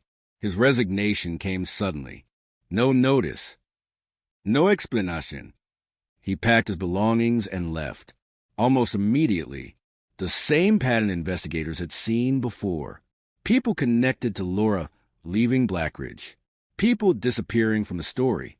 People walking away while her family remained trapped in the past. The cold case team contacted former co-workers who remembered Carl. One person described him as quiet, almost invisible. The kind of person people forgot was in the room. But another former employee remembered something different. She remembered seeing Carl arguing with Laura, a heated conversation, only days before Laura disappeared. The argument happened in a hallway at the clinic. Nobody knew what they were discussing, but the witness remembered Laura's expression. She looked angry, not afraid. She looked like someone who had discovered something and was demanding answers. Carl looked nervous. The witness said she heard only one sentence. "You know exactly what you did." Those words had never been recorded in the original investigation. because nobody knew about them. Until now, investigators returned to Richard Hale's letter. They studied it again. The phrase that confused them for weeks suddenly seemed clearer. Some people would destroy anything to protect what they built. Maybe Richard was not protecting himself. Maybe he was protecting someone else. Maybe he knew there were multiple people involved. The investigators searched for connections between Richard, Thomas, and Carl, and they found one: a meeting. 3 weeks before Laura disappeared, the three men had been photographed together outside a local restaurant. The photograph came from a community event archive. Nobody had noticed it before. Nobody had looked closely, but now it became another piece of the puzzle. 3 men, 1 location, 1 woman who disappeared shortly afterward. The discovery created panic among investigators because it suggested Laura's disappearance was not a single act. It was a coordinated effort. But the question remained: who was responsible? Who made the final decision? And where was Laura after she disappeared? The answer came from a place nobody expected: a forgotten property record. When investigators reviewed land ownership documents connected to Richard Hale's farmhouse, they found something unusual. In 1980, only months after Laura disappeared, Richard transferred part of the property to another person. The buyer? Carl Bennett, a man who supposedly had no connection to Richard, a man who supposedly barely knew Laura. The transaction was never investigated. The amount of money involved was small. The paperwork appeared legal, but the timing was impossible to ignore. Carl bought property from Richard shortly after Laura vanished. Then both men left Blackridge. Investigators now believe the farmhouse was not just a random location. It was a place where evidence had been hidden, a place where secrets were stored, a place connected to the people involved. The pressure increased. Authorities brought Richard Hale back for another interview. This time, they showed him the DNA results. They showed him Carl Bennett's name. For the first time, Richard looked completely defeated. He sat silently for several minutes. Then he whispered something investigators had been waiting 45 years to hear. He wasn't supposed to hurt her. The room went silent, because those words confirmed the investigators' greatest fear. Richard knew what happened. He knew who was there. And he knew Laura's disappearance was not an accident. Detectives asked him one question: where is Laura Whitmore? Richard closed his eyes, and for the first time after 45 years of silence, he gave an answer. But the answer was not a location. It was a warning. Find the place where it started. Investigators immediately understood. Richard was not talking about the farmhouse. He was talking about somewhere else. Somewhere connected to Laura's first discovery. Somewhere connected to the missing blue file. Somewhere that had been overlooked for decades. The original medical clinic. The place where Laura began searching for the truth. The place where everything started. And as detectives prepared to search the abandoned building, they realized something terrifying. The evidence had been there all along, hidden in plain sight, waiting for someone to finally understand what Laura had been trying to reveal before she disappeared. The abandoned medical clinic stood at the edge of Blackridge like a monument to everything the town wanted to forget. For years, the building had remained empty. The windows were covered with dust. The walls were damaged by time. The halls where patients once walked were silent. But inside those abandoned rooms was the beginning of the mystery that had consumed investigators for 45 years. The place where Laura Whitmore discovered something she was never supposed to find. The place where the truth first appeared. And possibly the place where someone decided she could never reveal it. When investigators entered the old clinic, they brought with them every piece of evidence collected from the reopened investigation. The farmhouse letters, the hidden photograph, the DNA results, Richard Hale's statements, the forgotten notebook. Everything pointed back to this building. The search team moved carefully through the old offices. Every cabinet, every drawer, every storage room. They knew the smallest forgotten detail could change everything. Then, inside a sealed records room behind the former administration office, they found something unexpected. A metal filing cabinet, rusting, locked. and untouched since the clinic closed decades earlier. The lock had to be broken. Inside were hundreds of documents covered in dust, old employee records, financial reports, patient files, and near the bottom of the cabinet, a blue folder. The blue file Laura Whitmore had been searching for. The discovery stunned everyone in the room. For 45 years, investigators believed the file had disappeared forever, but it had not been destroyed. It had been hidden, waiting. Inside the folder were copies of financial documents, handwritten notes, and a list of payments connected to the clinic. The information revealed a disturbing pattern. Money had been transferred between the clinic and outside companies. Payments were disguised as service fees. Contracts were manipulated. Records were altered. But the most important discovery was a handwritten note from Laura herself, a message written only days before she disappeared. The note was short, direct, and terrifying. "I know who is responsible." Investigators stared at the sentence. For words that proved Laura had discovered the truth. But beneath the message was something even more important. A name that had never appeared in any previous investigation. Not Richard Hale, not Thomas Vickers, not Carl Bennett. Another person, the person who appeared to be at the center of everything. James Holloway, the owner of the company receiving the suspicious payments. A businessman who had built a respected reputation in Michigan. A man who had donated money to local charities. A man whose name appeared in newspapers as a successful community leader. And a man who, according to investigators, had never been questioned during the original investigation because nobody knew there was a reason to question him. James Holloway had spent 45 years outside the spotlight. He had never been considered a suspect. He had never been connected to Laura's disappearance. Until now, the investigators began examining his history. They discovered that Holloway had business relationships with the clinic. He had financial connections with Thomas Vickers. And according to newly uncovered documents, he had personally contacted Richard Hale shortly before Laura vanished. The entire case shifted. Richard Hale was not the beginning. Thomas Vickers was not the beginning. They were pieces of something much larger. A system built around secrecy. A system designed to protect people with influence. Detectives located James Holloway. By then, he was living a quiet life far away from Blackridge. He was older, weaker, but still known by many as a respected businessman. When investigators arrived, he seemed surprised, but not confused. Almost immediately, detectives noticed the same reaction they had seen before. Fear. Not the fear of someone being falsely accused. The fear of someone who knew the past had finally caught up. During the interview, Holloway denied knowing Laura personally. He denied involvement with the clinic's records. He denied any connection to Richard Hale or Thomas Vickers. But investigators placed the blue folder on the table. The room changed instantly. Holloway looked at the documents. Then he looked away. He knew what they were. And that was impossible, because investigators had never released the contents of file. Only the people connected to it could know. The detectives asked one question. How do you know what is inside? Holloway remained silent. For several seconds, nobody spoke. Then he gave an answer that shocked investigators. Because Laura came to me first. The statement changed everything. For the first time, investigators heard another version of a story.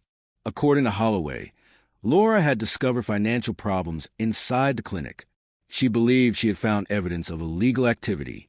She wanted someone powerful enough to expose it, someone who could stop it, and she believed Holloway could help. But Holloway claimed he refused. He said Laura did not understand the danger. He said she was dealing with people who would do anything to protect themselves. Investigators questioned him. If he knew Laura was in danger, why did he never tell police? Why did he stay silent for 45 years? Holloway had no convincing answer. He said he was afraid. He said he was protecting his own family. He said he thought the truth would eventually come out. But investigators were not satisfied, because if Holloway knew Laura was at risk, then his silence had consequences. And there was still one question nobody could answer. What happened after Laura left the clinic? Holloway claimed he never saw her again, but evidence suggested otherwise. Phone records showed a call between Holloway and Thomas Vickers on the night Laura disappeared. A call made less than an hour before Laura's car was found. The investigation had now reached the final stages. For people connected, for different stories, for decades of silence. But one truth remained. Laura Whitmore had discovered something powerful enough to put her life in danger, and the people who knew the truth had spent 45 years trying to bury it. As investigators continued examining the blue folder, they found one final document hidden inside, a page Laura had written herself, a timeline, a record of events leading up to her disappearance. And at the bottom of the page was one final sentence, a sentence that revealed Laura knew she was being followed. I don't know who I can trust anymore. Those words became the most haunting evidence in the entire case. Because Laura had been right.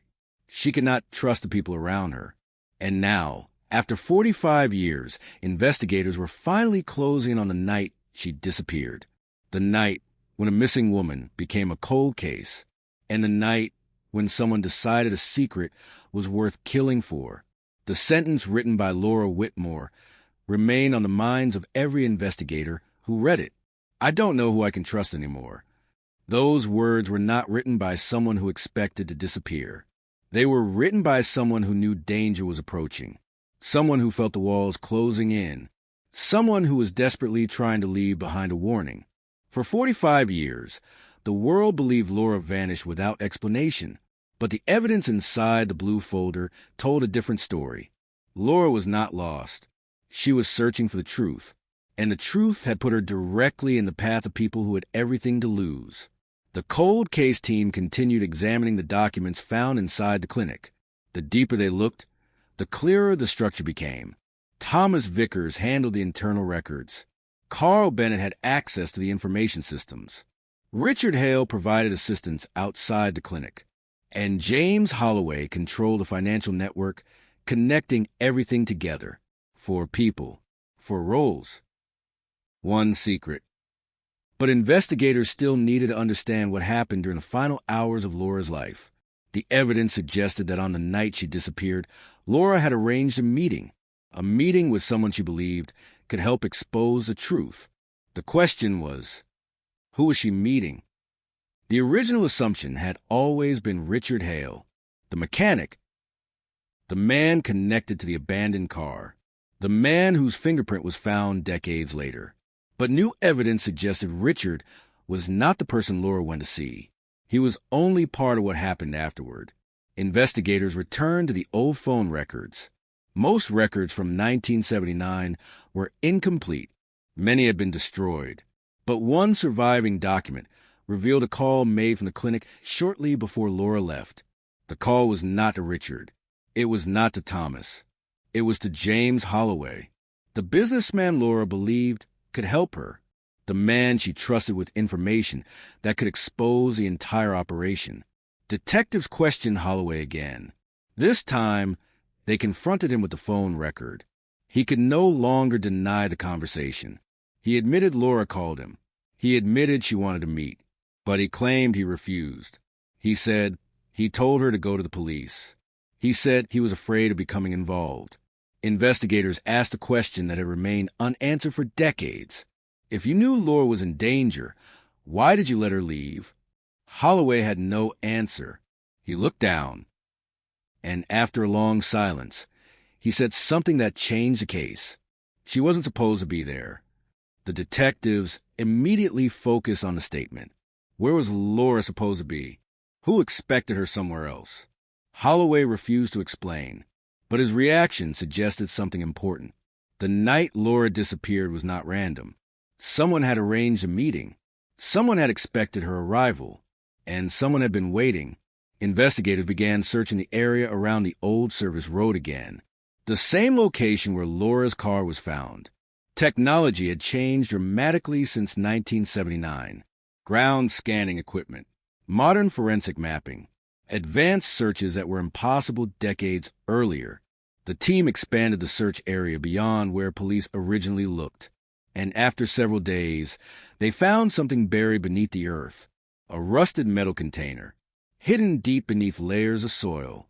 Inside were old personal belongings, a broken watch, a damaged wallet, and a necklace. A necklace Laura's mother immediately recognized. It belonged to her daughter. The discovery sent shockwaves through the investigation, because for the first time, they had physical evidence proving Laura had been at that location after leaving her car. But there was something else inside the container, a small piece of paper, water damaged, almost impossible to read. But one line remained visible. Richard knows. The message created a new mystery. Was Laura accusing Richard, or was she saying Richard knew the truth? Investigators returned to Richard Hale. This time, they confronted him with the discovery. The reaction was immediate. Richard broke down. For the first time in 45 years, the man who had remained silent finally began telling the story. He admitted Laura met him that night. He admitted she had shown him the blue file. He admitted he knew something illegal was happening inside the clinic. But he insisted he never intended for Laura to disappear. According to Richard, Laura contacted him because she believed he could help. She knew he had relationships with people connected to the clinic. She believed he could find out who was behind the financial scheme. Richard told investigators that he agreed to meet her near the old service road. But before Laura arrived, someone else appeared, Thomas Vickers. Richard said Thomas was furious. He demanded the blue file. He demanded to know what Laura had discovered. The conversation quickly turned into an argument. Richard claimed Laura tried to leave, and then everything changed. He said Thomas attacked her, not because he planned to kill her, but because he was desperate, because he believed Laura was about to expose everything. Investigators listened carefully, but they noticed something. Richard was still hiding something. They asked him the question he had avoided for decades. What did you do after Thomas attacked her? Richard closed his eyes. Then he admitted the truth. He helped cover it up. He helped move evidence. He helped create the illusion that Laura simply vanished. The confession shook the department. After 45 years, they finally had an explanation, but investigators knew they still needed more. A confession from Richard was only one part of the case. They needed evidence connecting Thomas Vickers directly to Laura's death, and they needed to know the full role of James Holloway and Carl Bennett, because the investigation was revealing something much larger than one crime. It was revealing a chain of decisions, a chain of fear, a chain of people who chose silence over justice. The detectives returned to the farmhouse one final time. They searched areas that had been ignored, places covered by years of dirt and decay. And inside a hidden compartment beneath the basement floor, they found the final piece, a recording, an old cassette tape, recorded in 1979, a conversation captured only days before Laura disappeared. The voice quality was damaged, but one voice was immediately recognized, Laura Whitmore, and the other voice belonged to someone investigators had never expected. The recording contained the missing truth. The reason Laura disappeared, the secret that had been protected for 45 years. And when investigators pressed play, they finally heard Laura's last warning. The old cassette tape sat inside the evidence room for several minutes before anyone touched it. No one wanted to be the first person to press play, because everyone understood what was inside. That recording could change the case forever. For 45 years, Laura Whitmore existed only through photographs, memories, and unanswered questions. Now, for the first time, investigators were about to hear her voice again. The tape was fragile. The magnetic strip had deteriorated. Experts carefully restored the audio as much as possible. Static filled the room, a low mechanical hum, then silence, then a voice that had been missing from Blackridge for almost half a century. Laura. The recording began with her sounding calm, careful, as if she knew every word mattered. She spoke about the clinic, about the missing records, about the people involved. But the most shocking part was not what she discovered. It was who she believed she could trust. At the beginning of the recording, Laura said one name, Richard Hale. She believed Richard was scared. She believed he knew more than he admitted. But she also believed he was not the person controlling everything. Then came a second name, Thomas Vickers. Laura described him as someone who appeared helpful in public, but became threatening when nobody was watching. She said Thomas had warned her to stop asking questions. She said he knew about the blue file. He knew she had copied documents. And he knew she was preparing to reveal everything. But then Laura said something investigators never expected. She mentioned James Holloway. According to Laura, Holloway was not just connected to the financial scheme. He was the person who created it, the businessman who controlled the money, the person who pressured others into protecting the secret. The recording revealed a completely different picture. Richard Hale was not the mastermind. Thomas Vickers was not acting alone. The entire operation depended on several people protecting each other, and Laura had discovered enough evidence to destroy it. But the recording contained one final detail, a detail that explained why Laura was willing to meet them. She believed she could force them to confess. She believed she had enough proof. She believed the truth was stronger than their fear. That belief would become the reason she disappeared. The tape continued. Laura's voice became quieter. She sounded nervous. She said she planned to meet someone that night, someone who claimed they wanted to help her, but she was no longer certain.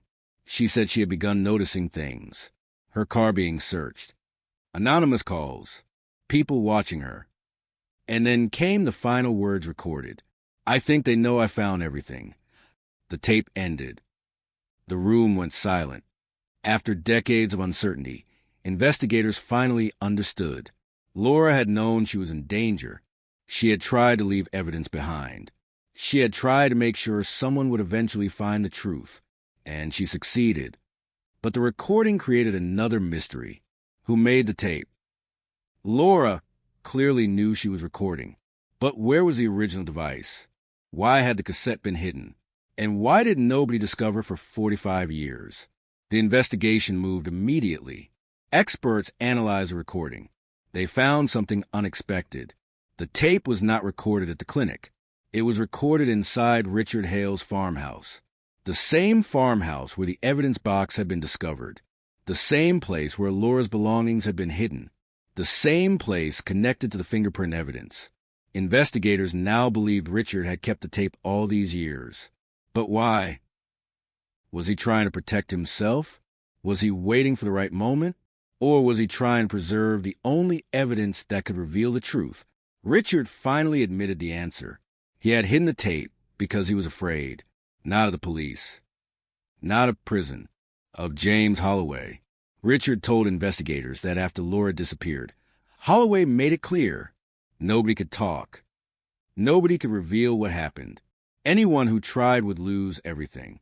Richard said he spent decades living with guilt. He said he wanted to tell the truth many times. But every time he considered coming forward, he remembered what happened to Laura, and he stayed silent. The investigators now had enough evidence to move forward. Search warrants were issued, documents were seized, financial records were reopened, and authorities began building the strongest case possible against the people involved. But one problem remained. Thomas Vickers was gone. After the investigation became public, he disappeared. He had left his home, turned off his phone, stopped contacting friends. For investigators, it was another sign. A person with nothing to hide does not run. A nationwide search began. The man who had spent 45 years living as a respected community figure was suddenly a fugitive. News spread quickly. Blackridge was shocked. People who had known Thomas for decades struggled to believe it. The man who stood beside Laura's family. The man who appeared on television asking for answers.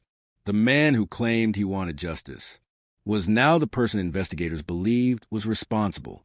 But the search for Thomas revealed something even more disturbing. Authorities discovered he had kept records, private journals, financial notes, personal documents, a hidden archive of information about the people involved. And inside those files was a final piece of evidence, a document signed by Thomas Vickers, a document proving he had known Laura discovered the truth, a document proving he had helped hide the evidence. A document proving the disappearance of Laura Whitmore was not a mystery. It was a cover-up. The case that had haunted Michigan for 45 years was finally reaching its conclusion. But investigators still had one final question. Where was Laura? The evidence proved what happened. The names were known. The secret was exposed. But the woman at the center of the story was still missing. And until Laura Whitmore was found, the case would never truly be complete. Then, while examining Thomas Vickers' hidden records, investigators discovered one final location, a location mentioned only once, a place connected to the night Laura vanished, a place nobody had searched in 45 years. And as investigators prepared to travel there, they realized something terrifying.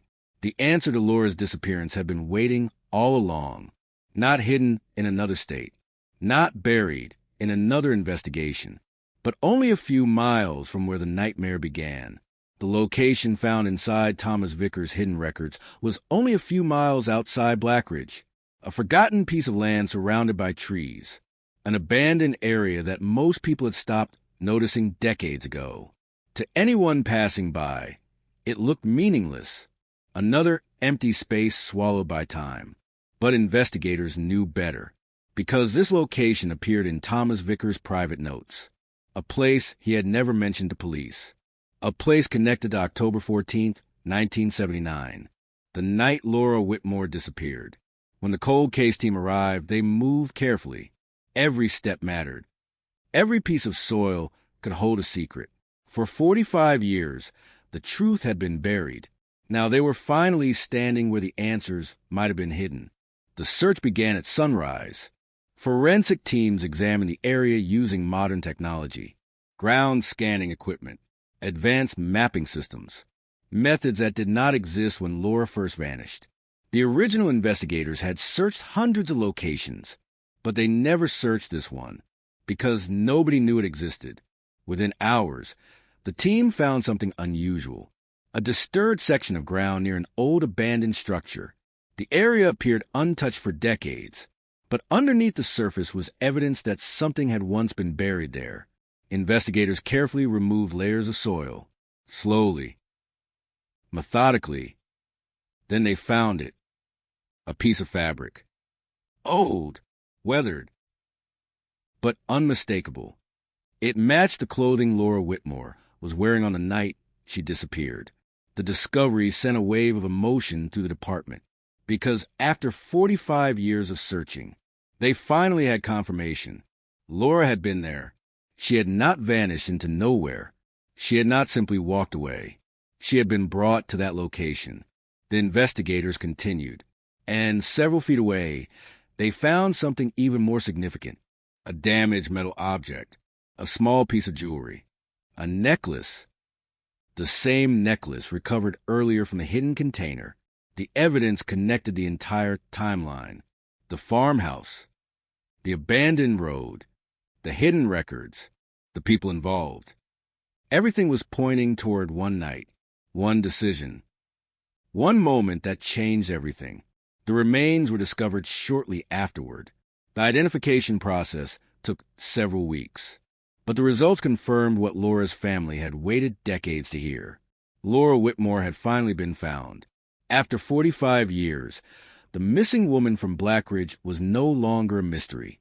She was a person, a daughter, a friend, a woman whose story had been trapped inside evidence boxes for generations.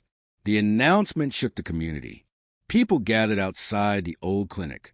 Flowers appeared near the location where Laura's car had been found. Residents who had grown up hearing her name finally understood the full tragedy behind it. The case was no longer a story about a disappearance. It was a story about silence, about fear, about people who believed time would protect them. But time did the opposite. Time preserved the evidence. Time kept the memories alive. Time allowed technology to uncover what people had tried to hide. Investigators now focused on bringing justice. Thomas Vickers was still missing, but the evidence against him continued growing. His personal journals, the financial records, the hidden documents, the location. the testimony from Richard Hale, the recording of Laura's final warning.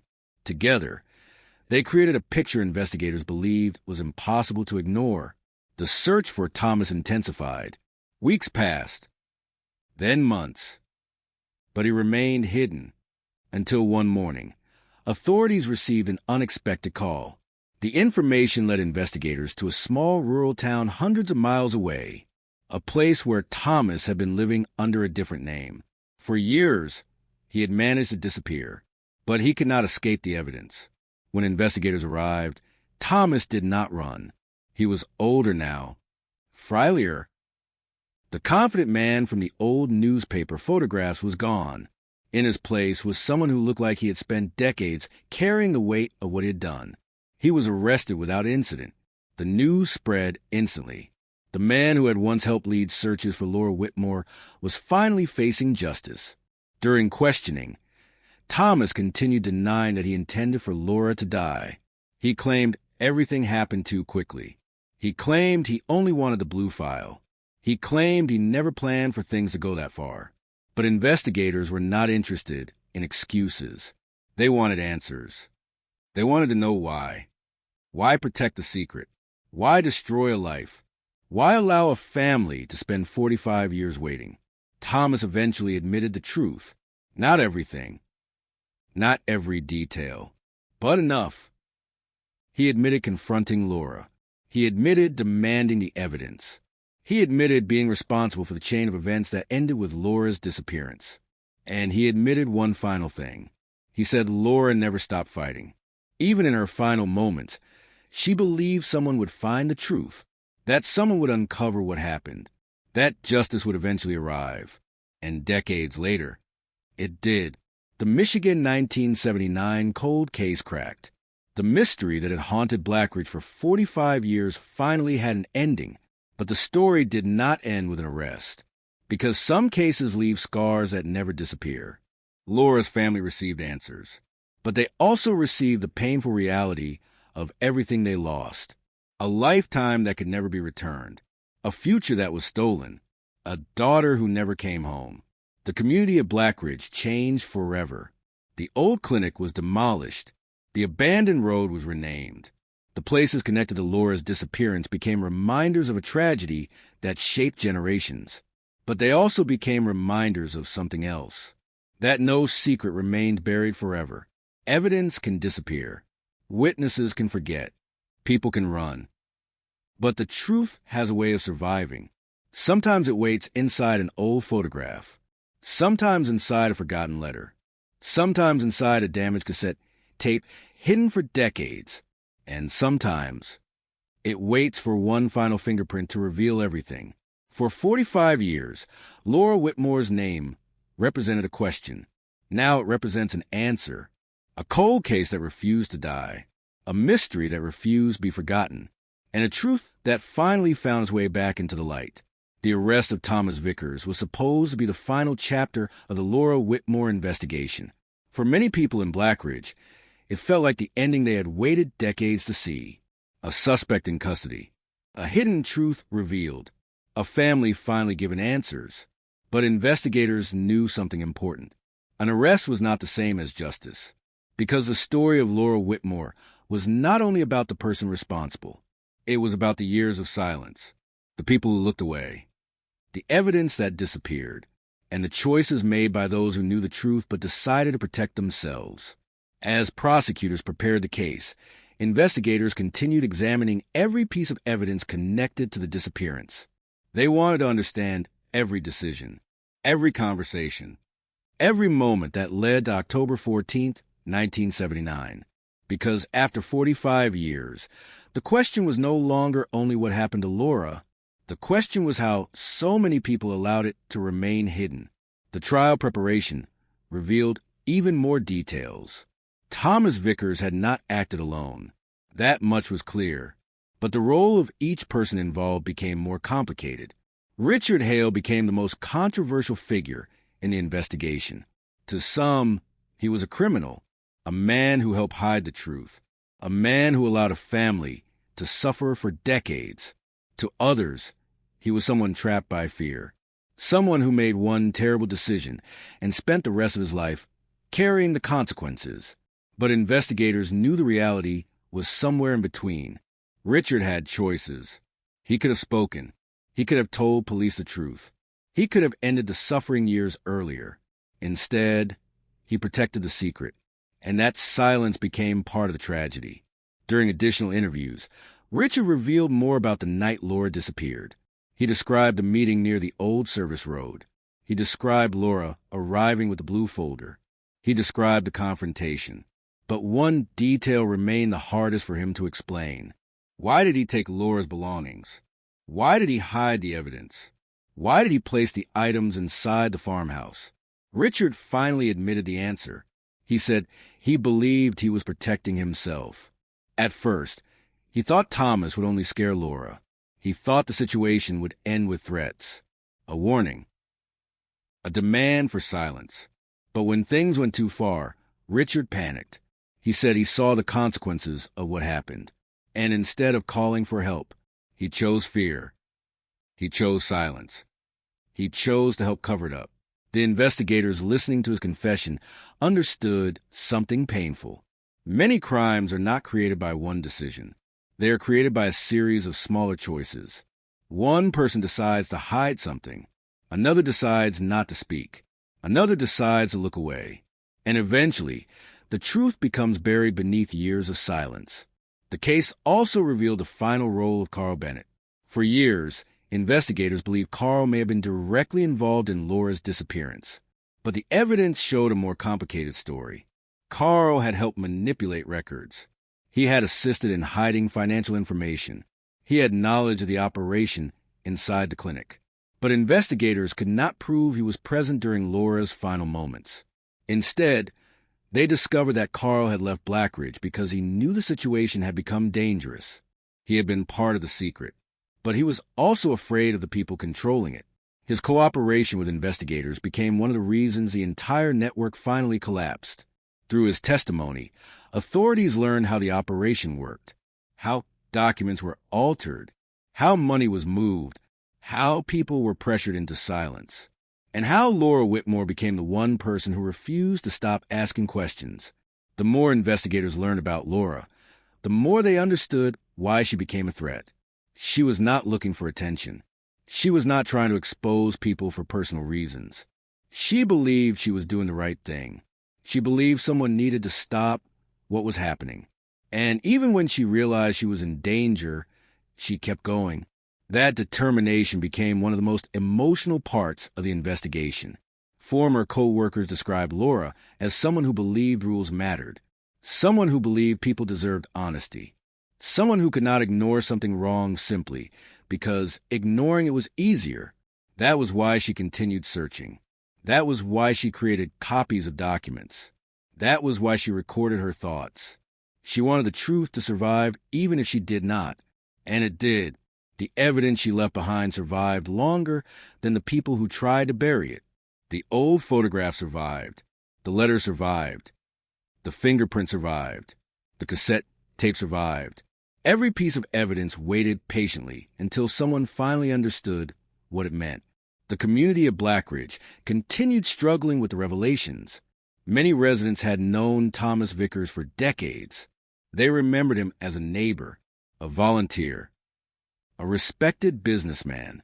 The idea that he had been connected to Laura's disappearance was difficult to accept. Some refused to believe it. Others admitted they had ignored warning signs. Looking back, several residents remembered strange moments, conversations that felt uncomfortable, questions that were never answered, rumors that disappeared too quickly. But at the time, nobody wanted to believe someone they trusted could be involved. And that became one of the most haunting lessons of the case. Sometimes the truth is hidden not because nobody sees it. Sometimes it is hidden because people cannot accept what they are seeing. As the trial approached, Laura Whitmore's family prepared for the final confrontation. After 45 years, they would finally sit in a courtroom and hear the story of what happened. It would not bring Laura back. It would not return the years they lost.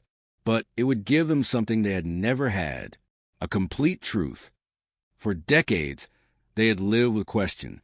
Now they would finally hear the answer. The night before the first hearing, investigators reviewed the entire case file one final time. Thousands of pages, hundreds of interviews, decades of unanswered questions. And at the center of everything was one image, a photograph of Laura, smiling, before the fear, before the disappearance, before the mystery. A reminder that behind every cold case is not just evidence, not just headlines, not just investigations. There are real people, real families, real lives interrupted. The Michigan 1979 cold case had finally been cracked, but the story of Laura Whitmore would never simply be remembered as a solved mystery. It would be remembered as a warning, a reminder that secrets built on fear eventually collapse, that forgotten evidence can return, and that even after 45 years of darkness, the truth can still find a way home.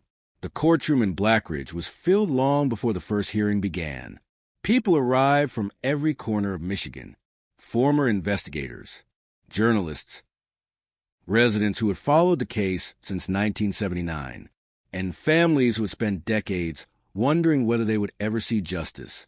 For 45 years, Laura Whitmore's disappearance had existed as an open wound, a mystery that never closed, a story that was repeated every year when the anniversary arrived. But now, for the first time, the truth would be presented in front of a judge. The evidence collected across 4 decades would finally be heard. The old photographs, the hidden documents, the fingerprint, the recordings, the testimony.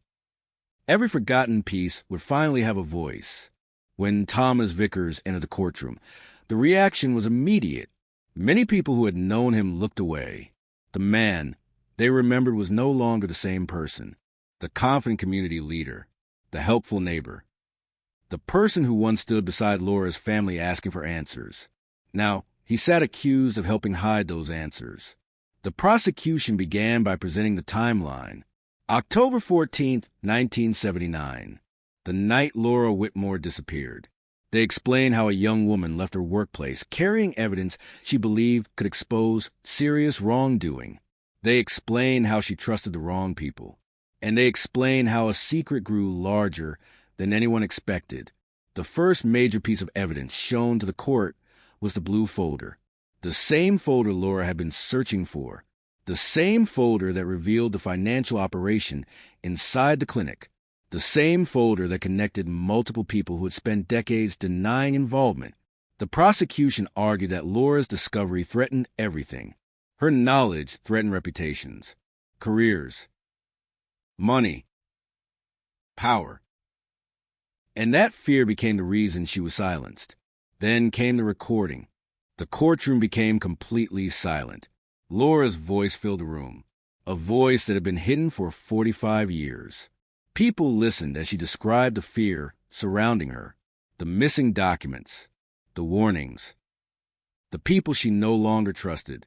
For Laura's family, hearing her voice again was overwhelming, because for the first time, they were not hearing memories.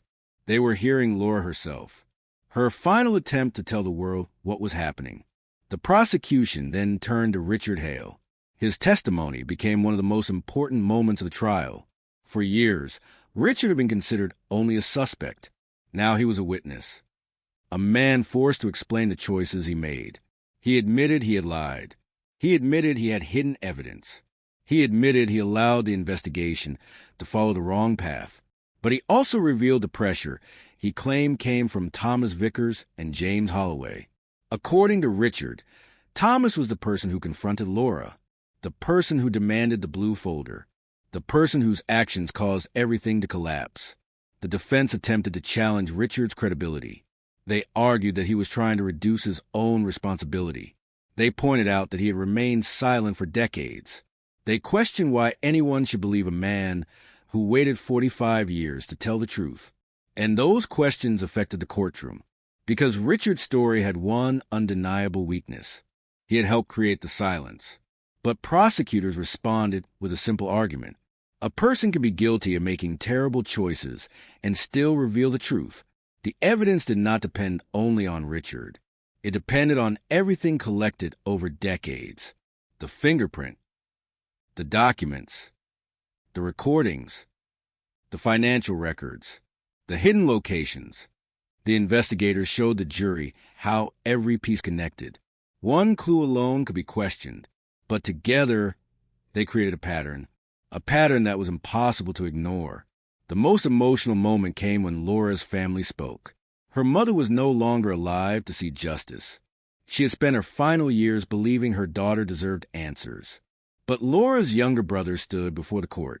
He spoke about growing up with uncertainty, about birthdays that passed without Laura, about holidays where one chair remained empty, about a family forced to live between hope and grief. He told the court that they never wanted revenge. They wanted the truth. They wanted Laura's name to mean more than a missing person report. They wanted people to remember who she was before she became a cold case: a daughter, a friend, a woman who believed doing the right thing mattered. The trial continued for weeks. More witnesses appeared. More documents were examined. More secrets from 1979 were exposed. The investigation revealed that James Holloway had played a major role in the financial scheme. But because of his age and declining health, legal proceedings against him moved slowly. He never faced the full consequences many believed he deserved. Carl Bennett accepted responsibility for his role in hiding information. He cooperated with investigators and provided testimony about the internal operation.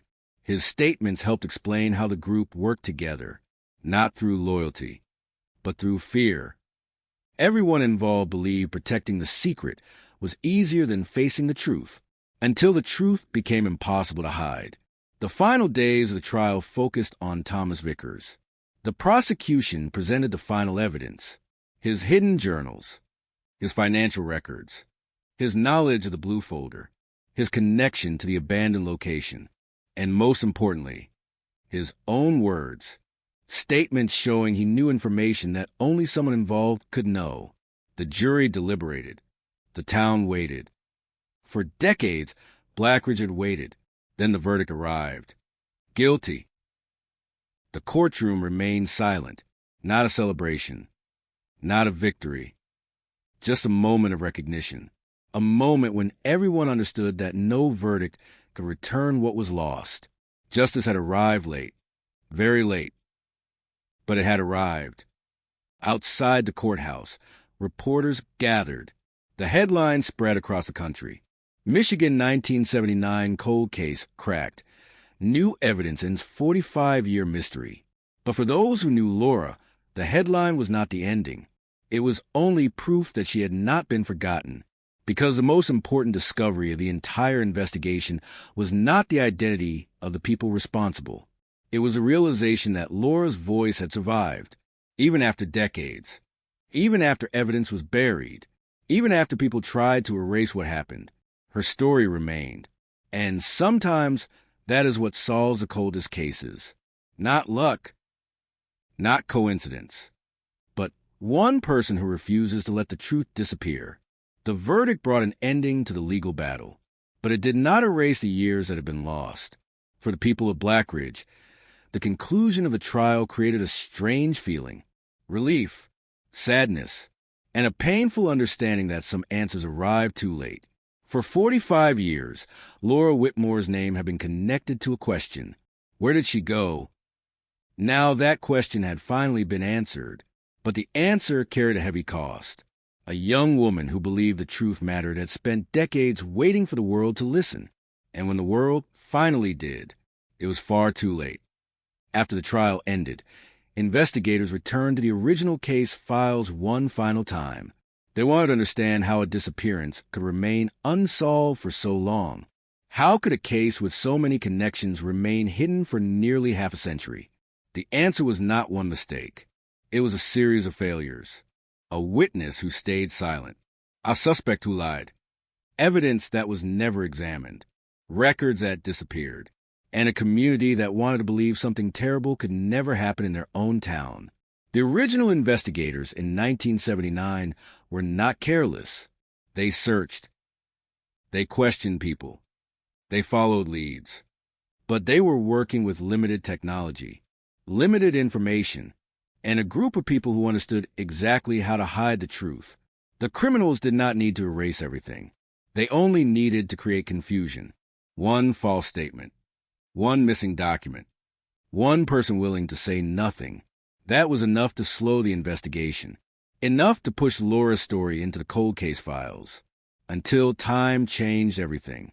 The evidence that failed to speak in 1979 finally spoke decades later. The fingerprint on the envelope, the DNA on the fabric, the forgotten notebook, the blue folder. Each piece had waited silently. Each piece carried a fragment of the truth. Together, they rebuilt a story that many people believed would never be known. After the case was officially closed, the old clinic became a symbol in Blackridge, not a symbol of fear, but of remembrance. The building was gone. The walls where Laura once worked were demolished, but the story remained. A memorial was created in her name, not to remember how she disappeared, but to remember how she lived. Friends and former co-workers spoke about the real Laura, not the victim in newspaper headlines, not the photograph attached to a missing person report. The real woman, the woman who loved books, the woman who helped co-workers, the woman who believed ordinary people could make a difference, the woman who refused to ignore something wrong. That became the most important part of the story, because for decades, Laura had been known because of the mystery surrounding her disappearance. But after the case was solved, people began remembering her for something else. Her courage, her determination, her willingness to stand against something bigger than herself.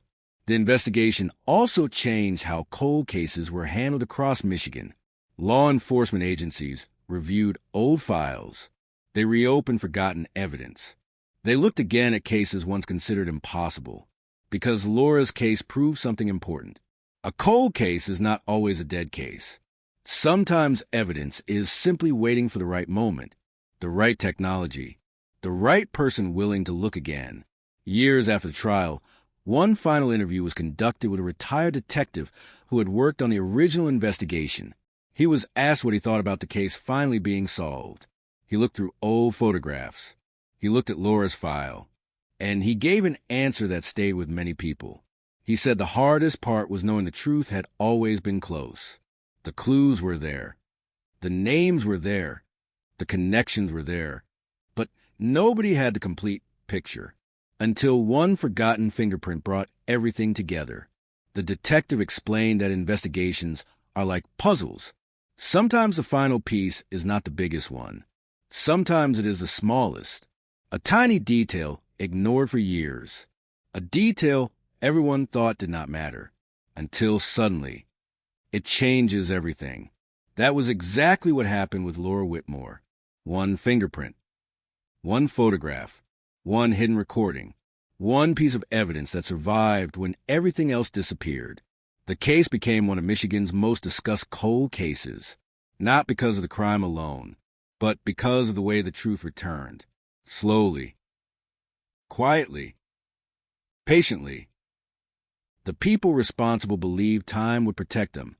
They believed memories would fade. They believed evidence would disappear. They were wrong. Time did not erase the truth. Time preserved it. And when the right people finally searched in the right places, the past opened its doors. The final chapter of Laura's story was not written by the people who tried to hide it. It was written by the evidence she left behind. Evidence that carried her final message across generations. A message that said she mattered, that what happened to her mattered, and that someone would eventually find the truth. The Michigan 1979 cold case was no longer an unanswered mystery.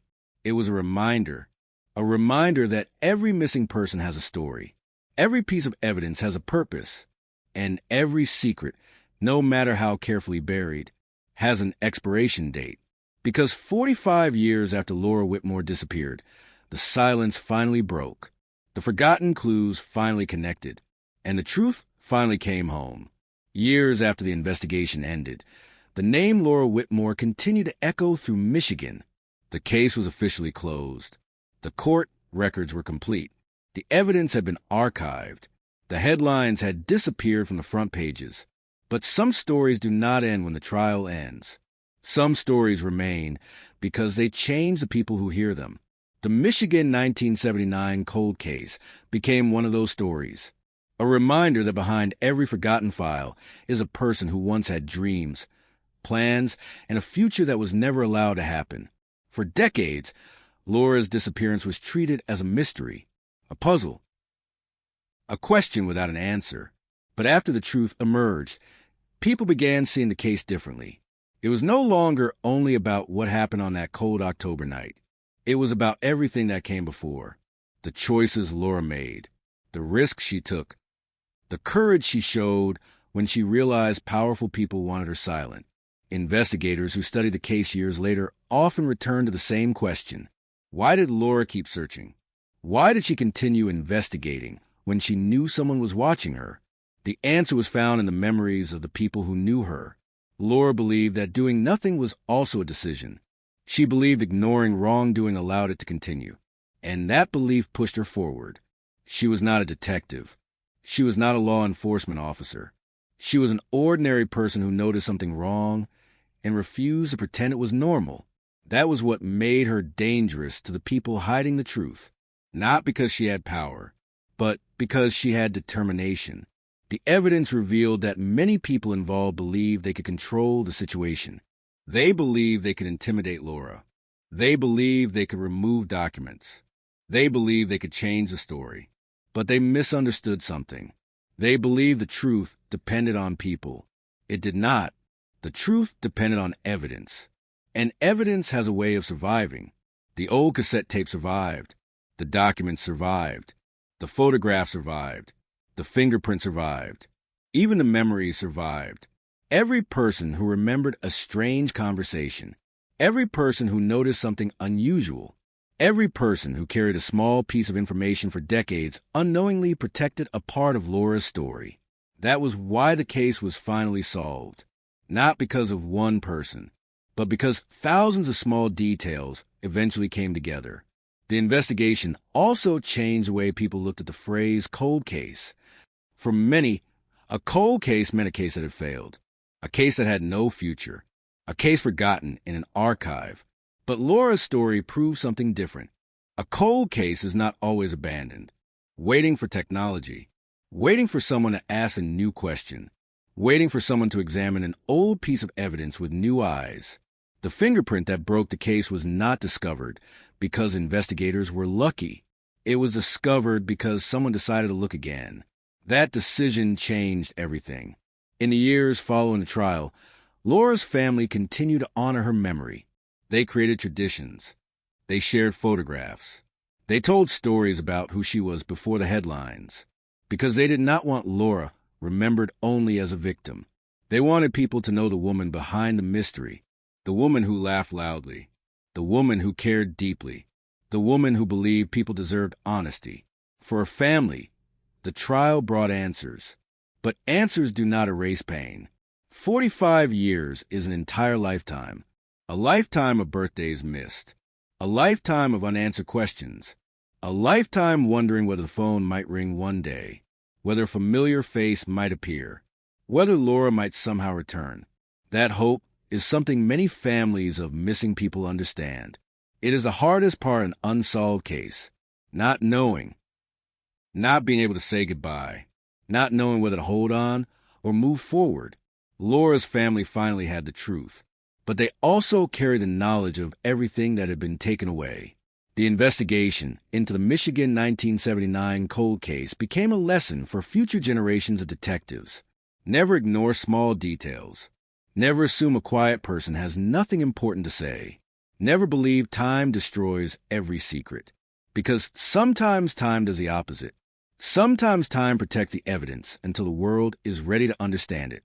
The final report on Laura's case contained thousands of pages, but the entire mystery could be traced back to one simple idea. Someone tried to bury the truth. Someone else preserved it. And eventually, the truth won. The abandoned farmhouse where evidence was discovered became a symbol of that struggle. A place that once represented secrecy became a place connected to justice. The old service road where Laura's car was found became a reminder the night everything changed. And the medical clinic where Laura uncovered the hidden operation became the place where her determination began.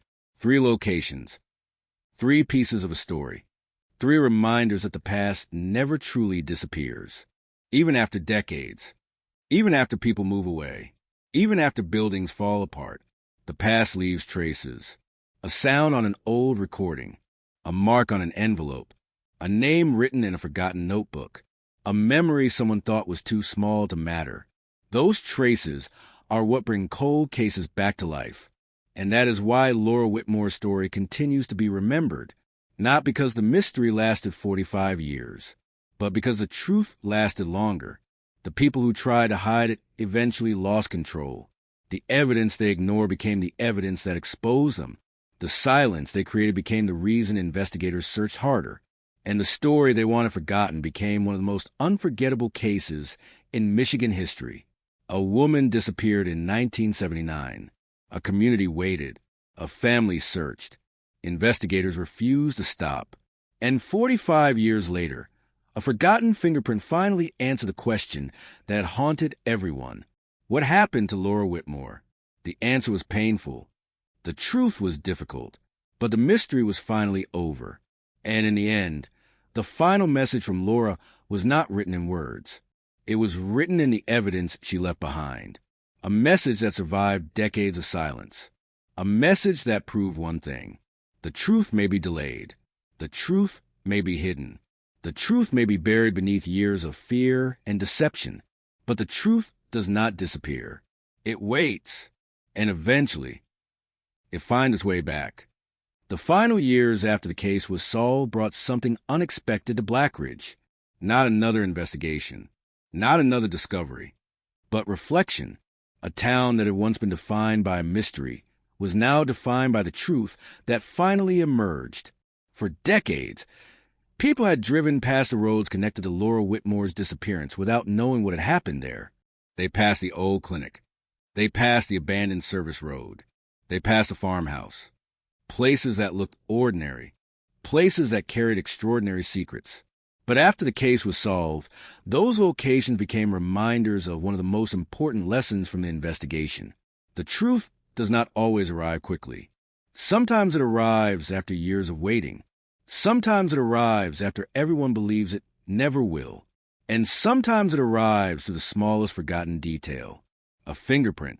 A single mark left behind by someone who believed they had erased every trace. That fingerprint became the turning point. The moment when a case frozen in time finally moved again. Investigators later admitted that when they first reopened the file, they never expected the answer to come from something so simple. They expected another long investigation, another series of unanswered questions, another attempt to understand a mystery that had defeated generations of detectives. But the evidence had been waiting. The answers had been there. The people involved had spent decades believing they had escaped, but they had not escaped. They had only delayed the inevitable, because every action leaves something behind. Every conversation, every decision, every attempt to hide the truth, something remains. And eventually, someone finds it. The story of Laura Whitmore became more than a solved cold case. It became a symbol for families across the country who still wait for answers. Families who look at old photographs. Families who keep old belongings untouched. Families who continue searching even when years become decades. Because every unsolved case represents someone who mattered. Someone who had a life before they became a headline. Someone whose story deserves to be completed.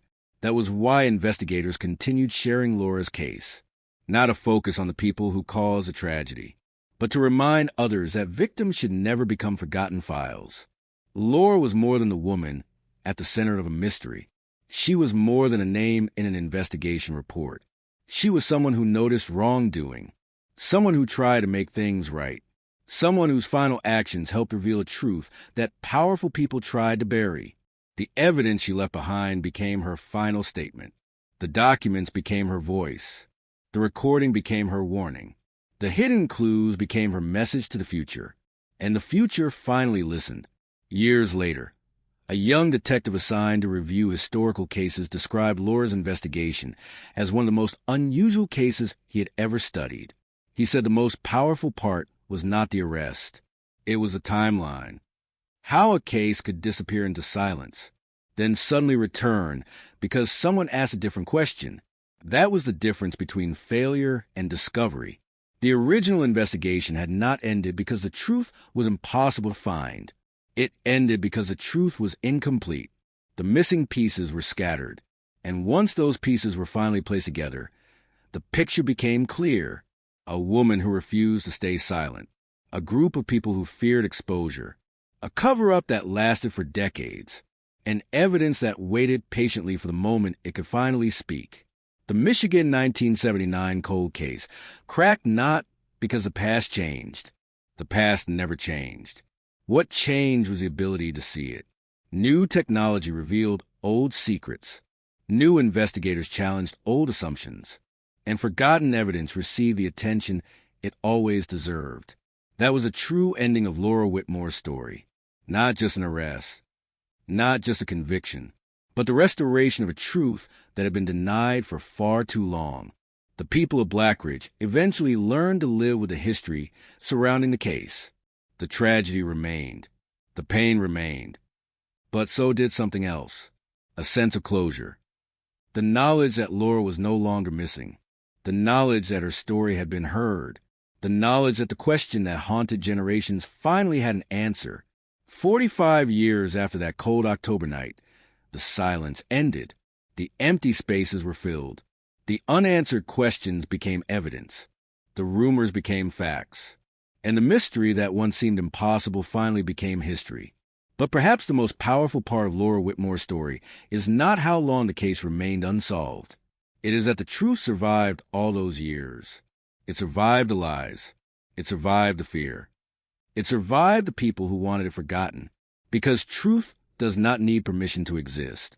It does not disappear because someone hides it. It does not vanish because someone refuses to speak. It waits. Quietly, patiently, until someone finds it. And when that moment comes, even a cold case buried for 45 years can come back to life. The name Laura Whitmore once represented a mystery, a missing person, an unanswered question. Today, it represents something different, a reminder that every clue matters. Every victim deserves justice.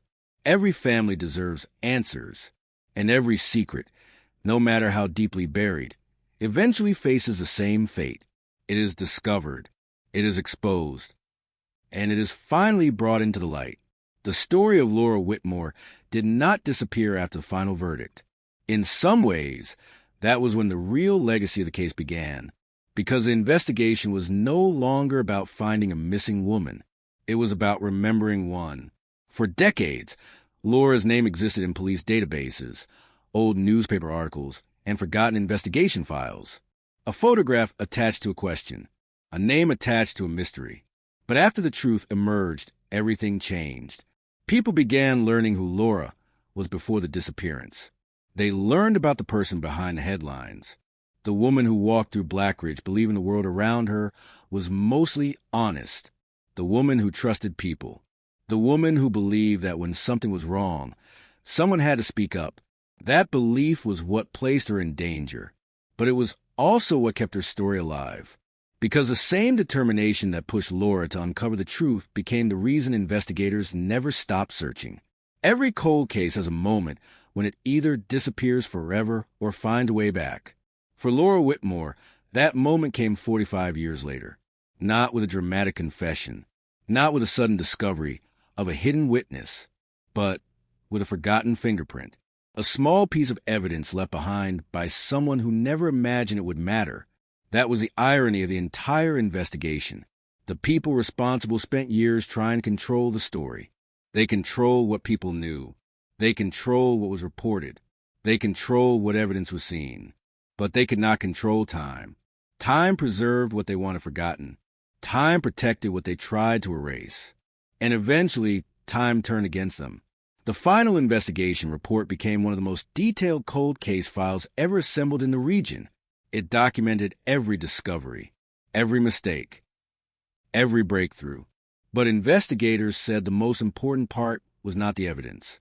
It was a reminder that behind every file was a human life, a person who had family, a person who had dreams, a person who deserved more than becoming a forgotten case number. Laura Whitmore became a symbol for that belief, a symbol that no victim should become just a statistic, no disappearance should become just another unsolved mystery, and no family should be forced to live forever without answers. The case also changed the way younger investigators approached old crimes. They studied the mistakes. They studied the breakthroughs. They studied how assumptions made decades earlier could hide important truths. The lesson was simple. Never stop asking questions.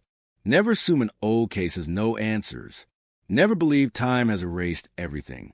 Because sometimes the evidence is not gone. Sometimes it is simply waiting for someone to look again. Years after the investigation ended, a final ceremony was held in Blackridge. People gathered to remember Laura, not the disappearance, not the trial, not the suspects. Laura. A photograph was displayed showing her as she was before everything changed, smiling, young, full of plans, a person with a future, a person who should have had decades more memories. During the ceremony, one of Laura's former co-workers spoke about something she had said many years earlier. Laura once believed that people often underestimated the power of a single action. One person telling the truth. One person asking a question. One person refusing to ignore something wrong. She believed small actions could create enormous change. And decades later, that belief became reality. One person preserved a note. One officer kept a notebook. One investigator reopened a file. One forensic test revealed a fingerprint. And together, those small actions uncovered a truth that had survived nearly half a century. The Michigan 1979 cold case cracked. The mystery that had surrounded Blackridge for generations was finally solved. But the final message of Laura Whitmore's story was not about the people who caused her disappearance. It was about the people who refused to let her be forgotten. The detectives, the witnesses, the family, the community. Everyone who carried a piece of the truth until the world was ready to hear it. Because sometimes justice does not arrive quickly. Sometimes it takes years. Sometimes it takes decades. Sometimes it takes a lifetime. But justice has a way of returning. The truth may travel slowly. It may become buried under silence. It may disappear beneath years of lies. But it leaves traces, and those traces lead back home. For 45 years, Laura Whitmore's story waited in the darkness. Now it stands as a reminder that no secret lasts forever. No cover-up is perfect. No forgotten clue is truly forgotten. And no cold case is ever completely cold. Because somewhere, hidden inside the evidence, there is always a voice waiting to be heard. A final message. A final clue. A final chance for the truth to return. And for Laura Whitmore, that moment finally came.